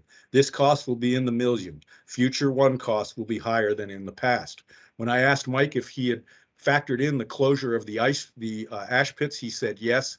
I would be curious to know to what degree, as the ash pits were only closed 3 months ago or less, and we have very little operating history. We do know that it's created quite a few issues and that we have to spend millions of dollars to address that situation. Shared systems. Future 1, Unit 1 operational financial performance will not be comparable to the past. The future operation of Unit 1 will require the use of systems that are shared with Unit 2. About 20% of Unit 2 systems will need to be utilized to operate 1. These shared systems will add a parasitic load of 1.4 megawatts, about a 6% reduction. Future 1 costs will be higher than in the past to pay for the shared systems and for the reduction in power available to send our members. It will also take additional personnel to operate Unit 1 than it did in the past. Unit 1 going forward will cost more to operate than it did in the past. The age of the plant will require increased operations and maintenance and replacement parts, which is inevitable for an aging plant of 55 years old. Adding the 26 million SCR and adding an additional 10 million for the balance of plant will be added to the cost of operating Unit 1 going forward. Unit 1 going forward will cost more to operate than it did in the past. The other reason I am not supporting the installation of Unit 1, I have other reasons besides these operational and financial ones that I just tried to highlight. These, I believe, are real operational and financial issues. The other reasons I'm not supporting the SCR and supporting the other 4 planks are these. The wind and storage are viable to electric generation in the interior. While the installation of the SCR will allow it to run in the future, it is unlikely that it will be uneconomical compared to wind, solar, and storage, which are proving to be the least expensive electric generating units in the world, and that is why our plan includes wind and storage. The wind turbines today are not the same as the wind turbines at Eva Creek. Since 2012, when we built the wind farm, advancements in technology have led to larger turbines, double the size, and vastly improved gearboxes. These technological improvements, combined with weather forecasting, has greatly increased the capacity of wind generation. Add sufficient storage, and we have fuel-free, low-cost operation supplying carbon-free electricity. South Central Gas. GVEA has never formally attempted to get firm power from the South Central utilities, and we were okay with getting economy energy, which meant we got it if they had extra. We are now seeking firm power via a contract. I credit our CEO, John Burns, in seeking firm gas-powered electricity from down south and up the intertie. Let's also keep in mind that Alaska intertie approaches 99% reliability, far exceeding any single electric generating unit. As far as the reliability and the quantity of gas in the South Central area and the Cook Inlet area, I believe in Adam Smith and the free hand of the market. And I believe if a gas gets too expensive in the Cook Inlet, then LNG will be imported. It's already being discussed. We've talked to various outfits about it. And I believe that Anchorage will not go dark, and perhaps the big, large pipeline will come in. And then as far as this extension, if you look at through a negative lens, it seems that putting in an SCR is more of a delay in the inevitable closure of coal generation. The extension of Unit 1 is just that. It's an extension. Nowhere in the rail belt, nowhere in Alaska, and nowhere in the US are new coal plants being proposed for construction. And the reason is that they are simply too high cost to operate. Add to this that banks won't finance coal, and it's getting harder and harder to insure coal plants. GVEA has experienced the difficulty and extra cost to insure our coal plants. The electric generations that burn coal in Alaska are ancient by any standards. The Aurora Energy plant on Chena River, the old MUS plant, it's older than Unit 1. And the plant out on Fort Wainwright is older yet. Regardless of when the coal plants in interior Alaska are shuttered, the impacts of the community of Healy will be real and hard felt. The sooner we work on workforce development and training, the sooner GVEA employees can find alternative employment in their community. Installing the SCR kicks the can down the road, and if this extension of Unit 1 passes, it could give us some time to plan for the closure of Unit 1 with a soft landing for the community of Healy. Let's use our time wisely in the upcoming years. You notice that I haven't talked about carbon yet, so let's talk about carbon. Notice that I don't support the install of SCR, and I have not mentioned carbon yet. And that is because I'm making the decision not to support the SCR primarily for operational and financial reasons because of my fiduciary duty to the members. It sounds harsh, but as directors, our fiduciary duty is to Golden Valley Electric, not to any other company or not to any particular community. We must keep our eye on that fact. With that said, I do believe the science of climate change, and I do believe that humans are responsible.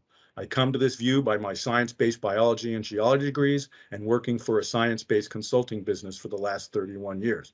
I believe our industrial emissions are now a major geologic force.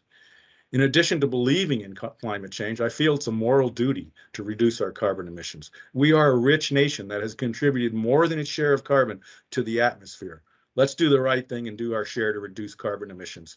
If one wants to look at the average Chinese person consumption of electric compared to a US citizen, it's astonishing. It's not even a consideration. We use a lot of electricity.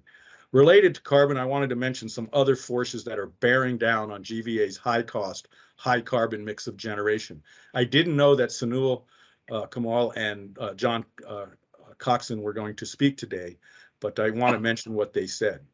While GVEA has its pledge to reduce our carbon emissions, we now have two of our biggest customers of our energy, Fort Knox and Pogo, coming to us in the boardroom and at public presentations stating their Alaska-based mines use greater cost and higher emissions than other mines, and that for them to attract investment capital, they need to lower the cost and the greenhouse gas emissions of their Alaska-based mines. Investors and patient capital want cleaner investments, and coal does not work for those investors. So we now have our biggest members telling us to reduce carbon and lower costs, and they are willing to work with us to achieve both. If we don't get moving on wind and storage and dropping high carbon intensity coal, we could find that our largest customers seek private investors to apply some of their needs via private power purchase agreements. In addition to many of our largest power using members seeking lower cost and lower greenhouse emissions fuel, this year we also had Governor Dunleavy introduce legislation, SB 179, for the state to adopt a renewable portfolio standard, an RPS that calls for the state's electric generation to meet the following standards: 20% by 2025, 30% by 2030, 55% by 2030, and 80% by 2040. So the decision to install SCR runs contrary to what many of our members want, many of our biggest users of our generation want, and what the investment and banking community view as requirements going forward. For sure, this decision is a legacy decision. It will take years to know the full impact of this decision. I predict that if this board votes to install the SCR unit on Unit 1, it will make national news because there are so very few to no coal plants that are making investments in keeping a 55-year-old coal plant running.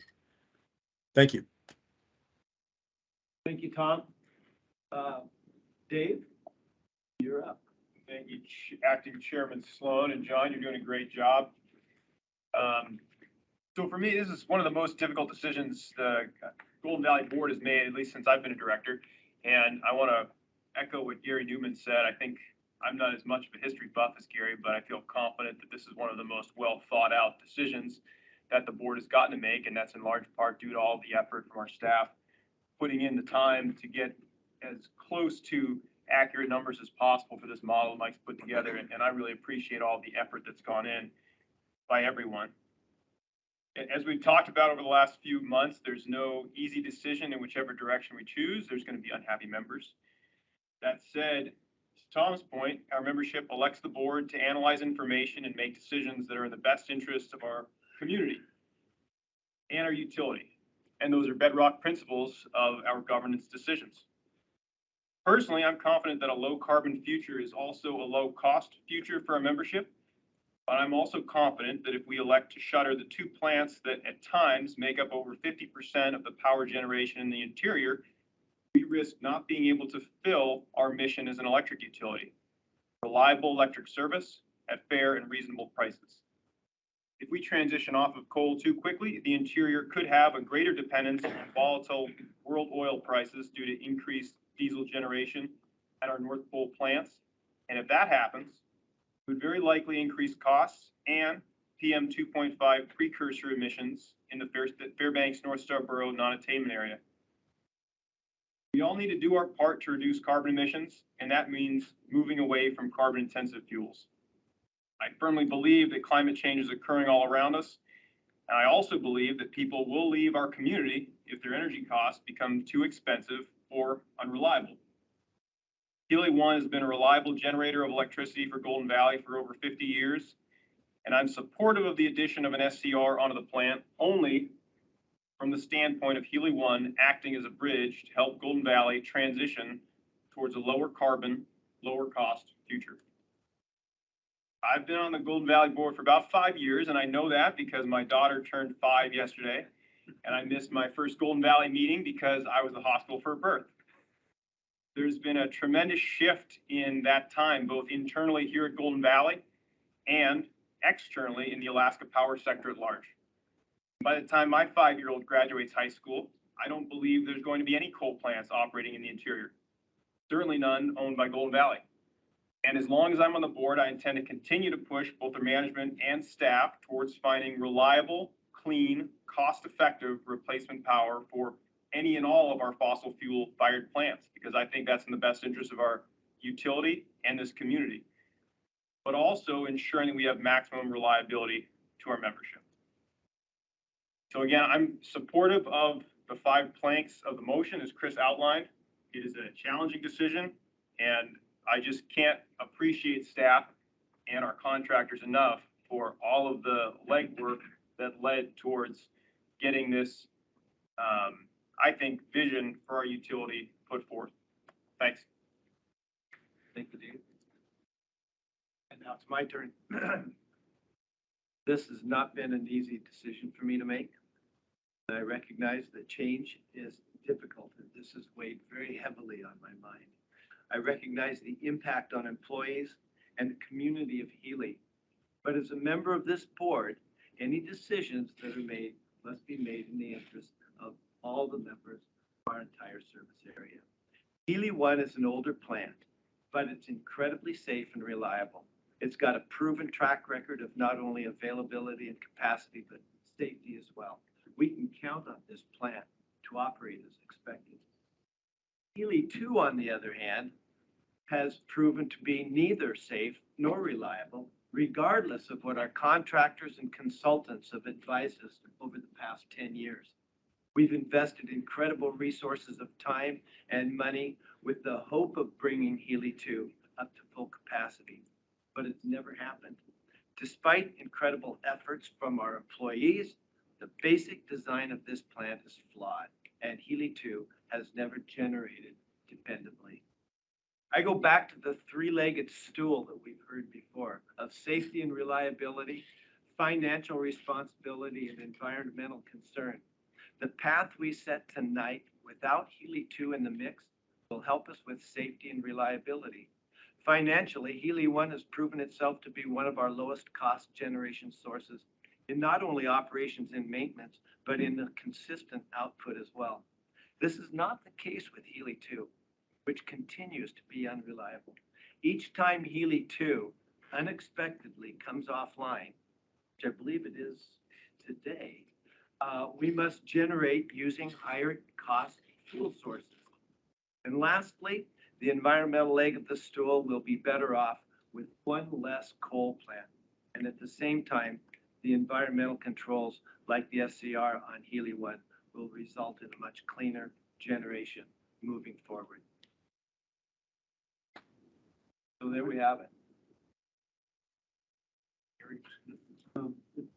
Unless there's others that have follow-up. Does anybody else have anything to say? I think we've said quite a bit. Okay, well, I'd like to move to amend the strategic generation plan to remove the Healy 1 extension with SCR as is contained in the motion. And with the second, I'll speak briefly on it. Is there a second, Chad? I'll second that, Tom. With the second, Gary? Okay. You know, others have commented, I don't really see coal as our future. It's had a pretty good 100-year run, replacing wood as a fuel source of electricity, and our entire valley was pretty well denuded trying to put out cords and cords of wood to supply energy. I believe additional regulation will be coming in some form with the potential for a carbon tax. As Tom commented, we had to close the ash ponds that Healy 1 was using and ship coal over to Healy 2's coal ash handling system. I think it was for over $10 million. And there are a lot of other common systems between the two plants, and there will be increasing operating costs for Healy 1, even as Healy 2 might be mothballed. There is a lot of known unknowns as to how it will work with those systems that have been integrated into Healy 2 over the past few years. In my fiduciary responsibility, I'm also concerned about saddling future members for decades with the remaining debt load of Healy 2. It seems not equitable to future members to add another $26.1 million in interest and depreciation to extend Healy 1, whether for 5 years or 20 years. I would also note that insurance is harder to get on coal plants and is also becoming more expensive. Our carbon reduction study shows that if we don't close both Healy 1 and 2, we cannot meet our own very conservative carbon reduction goal of 26 by 2030. And maybe that could still happen with this, but it's just a consideration. And so with all the other considerations, evaluating what is best for Golden Valley on behalf of our members, I assess the risk of not moving aggressively forward with our energy transition away from fossil fuels, particularly coal and oil, is greater than working toward, we could be working in toward improved transmission, storage, renewables, coupled with known methods for increasing efficiency in our operations and usage in conjunction with our rail belt partner cooperatives. And I would recommend we instead invest that 26.1 million in moving forward, not in a 55-year-old aging coal plant. Is there any other comments? Mr. Chairman, I would speak against the amendment to the main motion.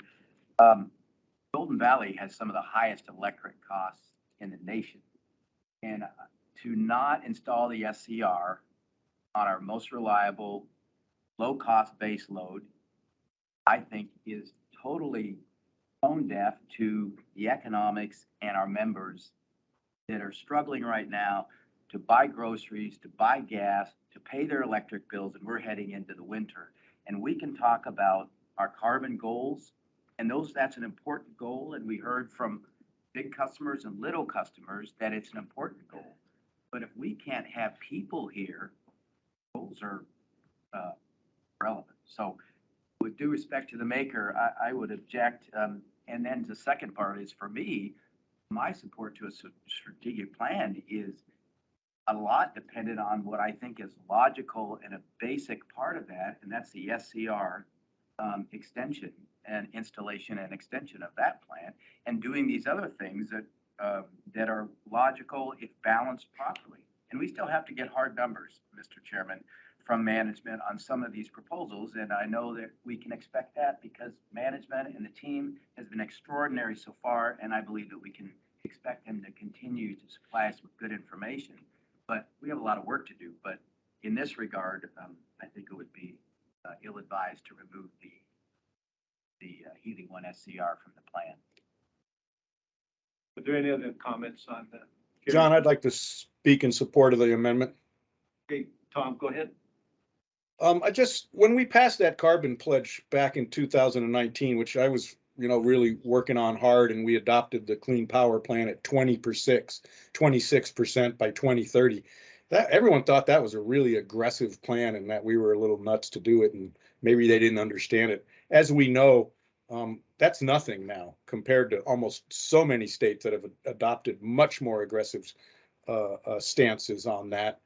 And when we adopted that pledge, we added a little zinger in there. Tom, you stopped with zinger.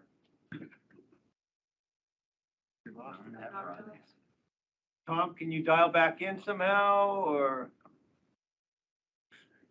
He's still talking. Okay. There you are, Tom.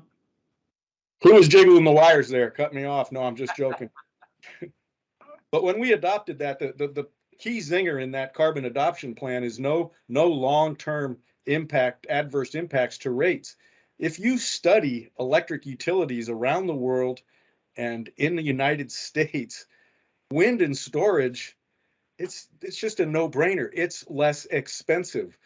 Commissions around the world or around the nation, regulatory commissions shoot down power, shoot down coal plants left and right. There's not a private utility out there that would back what we're doing, because they would know they could go out and secure wind and storage, especially given the wind regimes in the interior. We can do this. We have 2.5 years to do it. And so what maybe we get a year, or it takes a little while for it to come on. The costs are going to be vastly less. And this is a legacy decision, and they take a long time to see how it pans out. I was a stern opponent to doing Unit 2. I've had my vote recorded 35 times. I was a stern, didn't want Unit 2, mostly because it was serial number 001. But this is a legacy decision, and we'll see where this ends up in a few years, and we'll see how fast we can put on wind.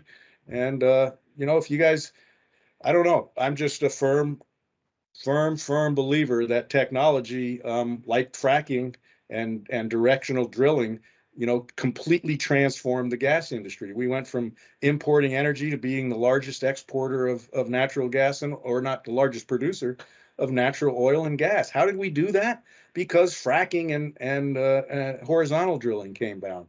A technology change. Thomas Malthus, back in the whatever it was, 1500s, predicted everyone was going to starve because he didn't anticipate the advances that were going to be made in farming. We're in a electrical industry revolution here. And if I think the legacy decision will go by, I would say in about 10 years, 6 or 7 years, we're going to be having so much power and so much storage that it will be all driving electric cars. We'll have so much solar in Fairbanks, we won't even run a fossil fuel plant in the summertime. Does that sound crazy? Buying solar and putting it on is way cheaper than just the operational costs of a coal plant, not to mention the capital, the debt, and the environmental portion of it, and the fuel for that matter. Anyway, I've gone on long enough. I'm in support of the amendment, and I wish that we had a little bit more foresight. And again, I'll mention that our fiduciary duty is to the organization of Golden Valley, and I'll just leave it at that. And I think that counting noses and hearing what's been said, I think the SCR is gonna get the vote. And I'll say I think it's a I don't think it's the best decision, but I don't think it's a super bad decision. I guess the carbon implications are the thing that bother me the most. So it's an option, and it looks like we're going that way, and it leaves us some options, and not the best decision, but certainly not the worst. And thank you. Thanks, Tom. Is there anybody else that'd like to speak on this amendment? So I'm gonna agree with Rick and not go with the amendment, but my reasoning be more, like, I agree with your facts, Tom. I think the future is gonna be the renewables, but I think with our infrastructure in Alaska to date right now, we're not there compared to the rest of the United States, when every state's almost interconnected. I think we're still lagging behind that. And until we get to that point, that's why I said in my comments, it's a bridge to get to there. So it gives us that time to build up our infrastructure, get our storage put into place, versus just kind of going out on a hope and dream, hoping that technology is going to be there, or we're going to get the money for the infrastructure and build out. So that'd be my comments why I think the SCR should be going. Anybody else? Rick, or Dave, I'm sorry.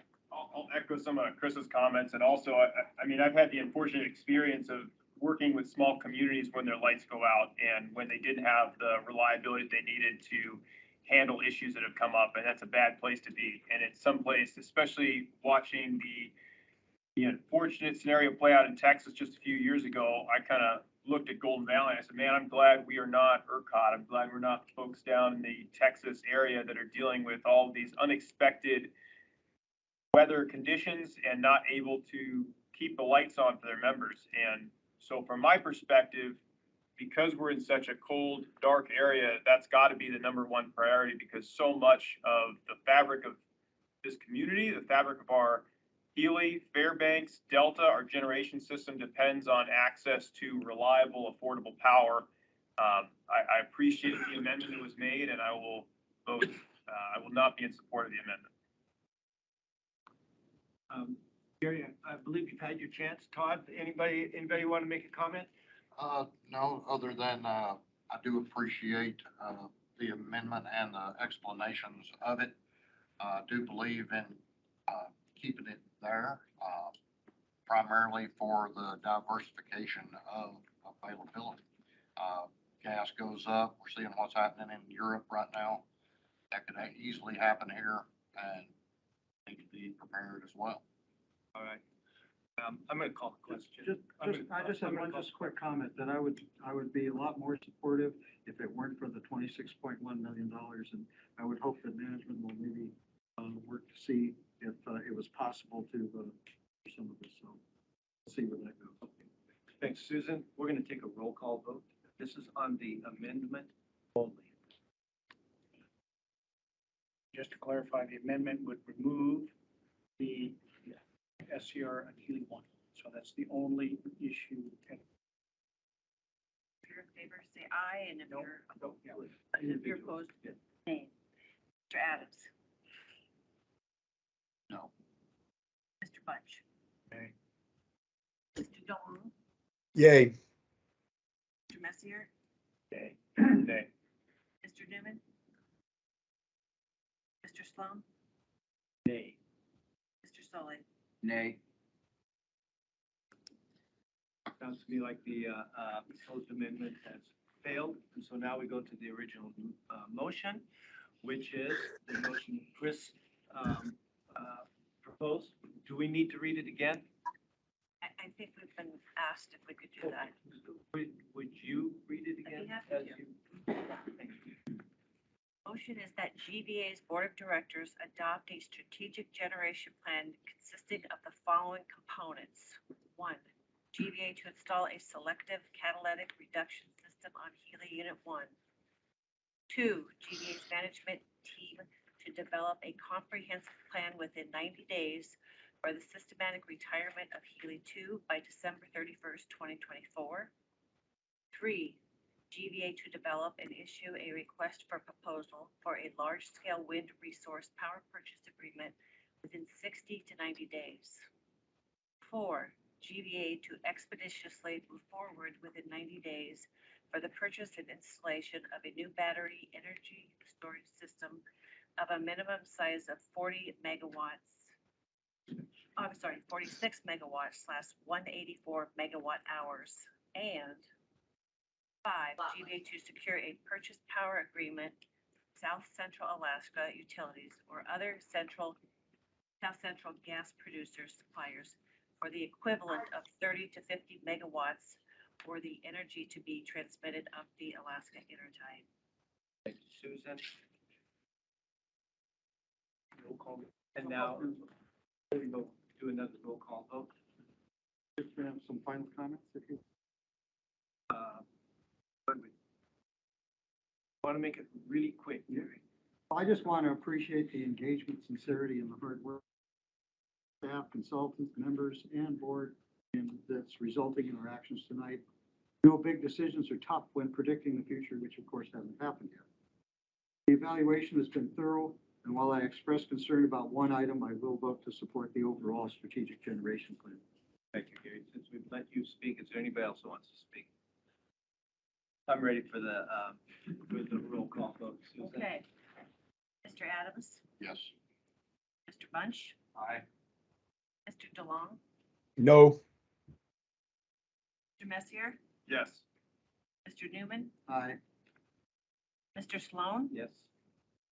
Mr. Solly. Yes. The motion passes. Now, the motion that GVEA adopt the strategic plan as stated passed. Yay for us. GVA's management team, in a collaboration with staff, is therefore directed to proceed forward with implementing this plan. With respect to the management team's directive to develop a comprehensive plan for the systematic retirement of Healy 2 by December 31, 2024. Plan, in addition to addressing operational considerations and the potential for repurposing the plant, should also specifically address opportunities available for Healy employees, including job opportunities within GVEA, training, skill building, and transitional services.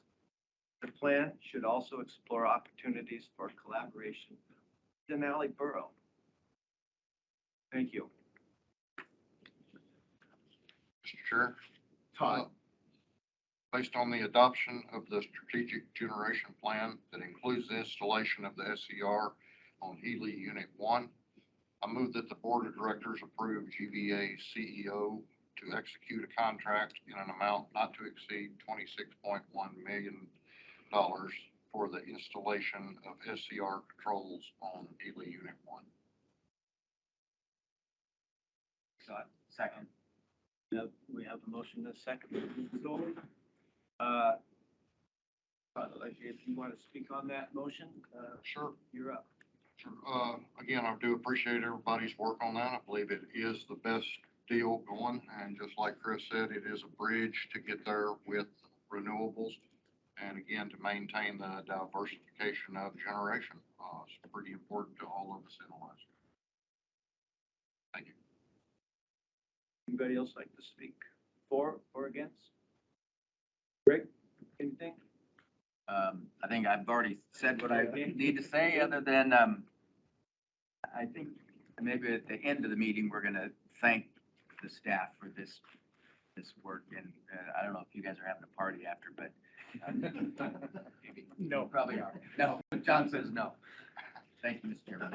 Okay, thank you. Anybody else, Gary? Just real brief, I commented that I would probably be more supportive of continuing Healy One if we didn't have to spend $26 million on it. And if something happens in the interim that would relieve of that ability, my understanding is this contract would allow us to basically stop it at whatever point it was. A little bit pleased about that. I thought it was a good contract that we did negotiate, so I appreciate that. Anybody else like to speak on this motion? Tom, you got something? Tom, go ahead. Yeah, I have a question for John. It's a budgetary question, where it's authorizing him to sign the contract for 26 million. What about the balance of plant? Are you going to be looking to coming to the board for any budget adjustments? I don't think any of that thing is in any of those balance of plant upgrades are in our current 2022 budget. Maybe they are. Could you address what other budgetary items you may come to the board for regarding this? Thank you. Tom, to your question, I don't anticipate any at this juncture. Obviously, to the extent that there are some that are outside of my authority, I will obviously have to come to the board for pre-authorization. And so that means that the vast majority, everything that might be required there would require me to come back to the board for approval. Thank you. Okay, call the question. Susan, call the question. Susan, would you do a roll call vote too, please, on this one? Mr. Adams? Yes. Bunch? Aye. Mr. DeLong? Tom? No. Mr. Messier? Yes. Mr. Newman? No. Mr. Sloan? Yes. Mr. Sully? Yes. Motion is passed.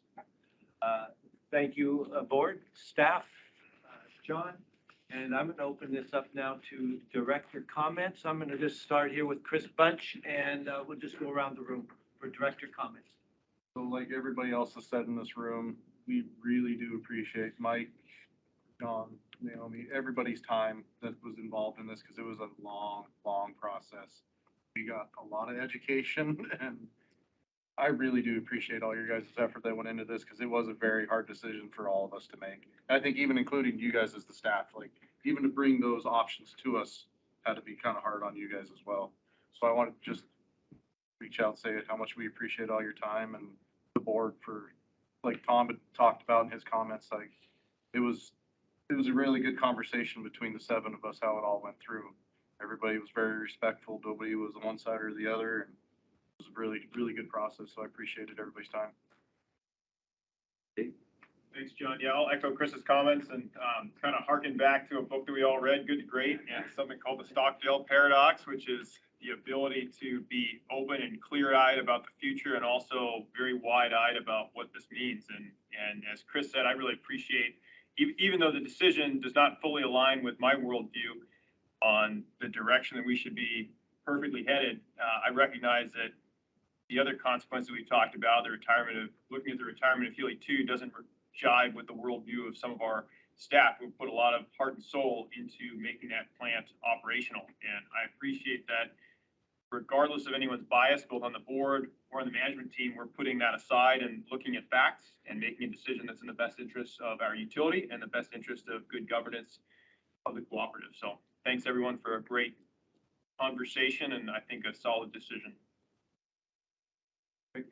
Thank you, Mr. Chairman, and thank you especially, I think, to the staff and the folks that work down at Ely, that have really just done, a lot of good work for many, many years to cause those facilities to operate well. And in the case of Healy too, there's been challenges, but you guys have done really top-notch work to try to make it work. And as a board, I think we really recognize that. So I'm hopeful that in the coming months, 2.5 years is a long time. A lot of life's going to happen before 2024. And we don't totally know the future, but this is our plan today. I want to speak just briefly about good community, good co-op, and good coal, because it seems like we're all beating on coal as it's so bad.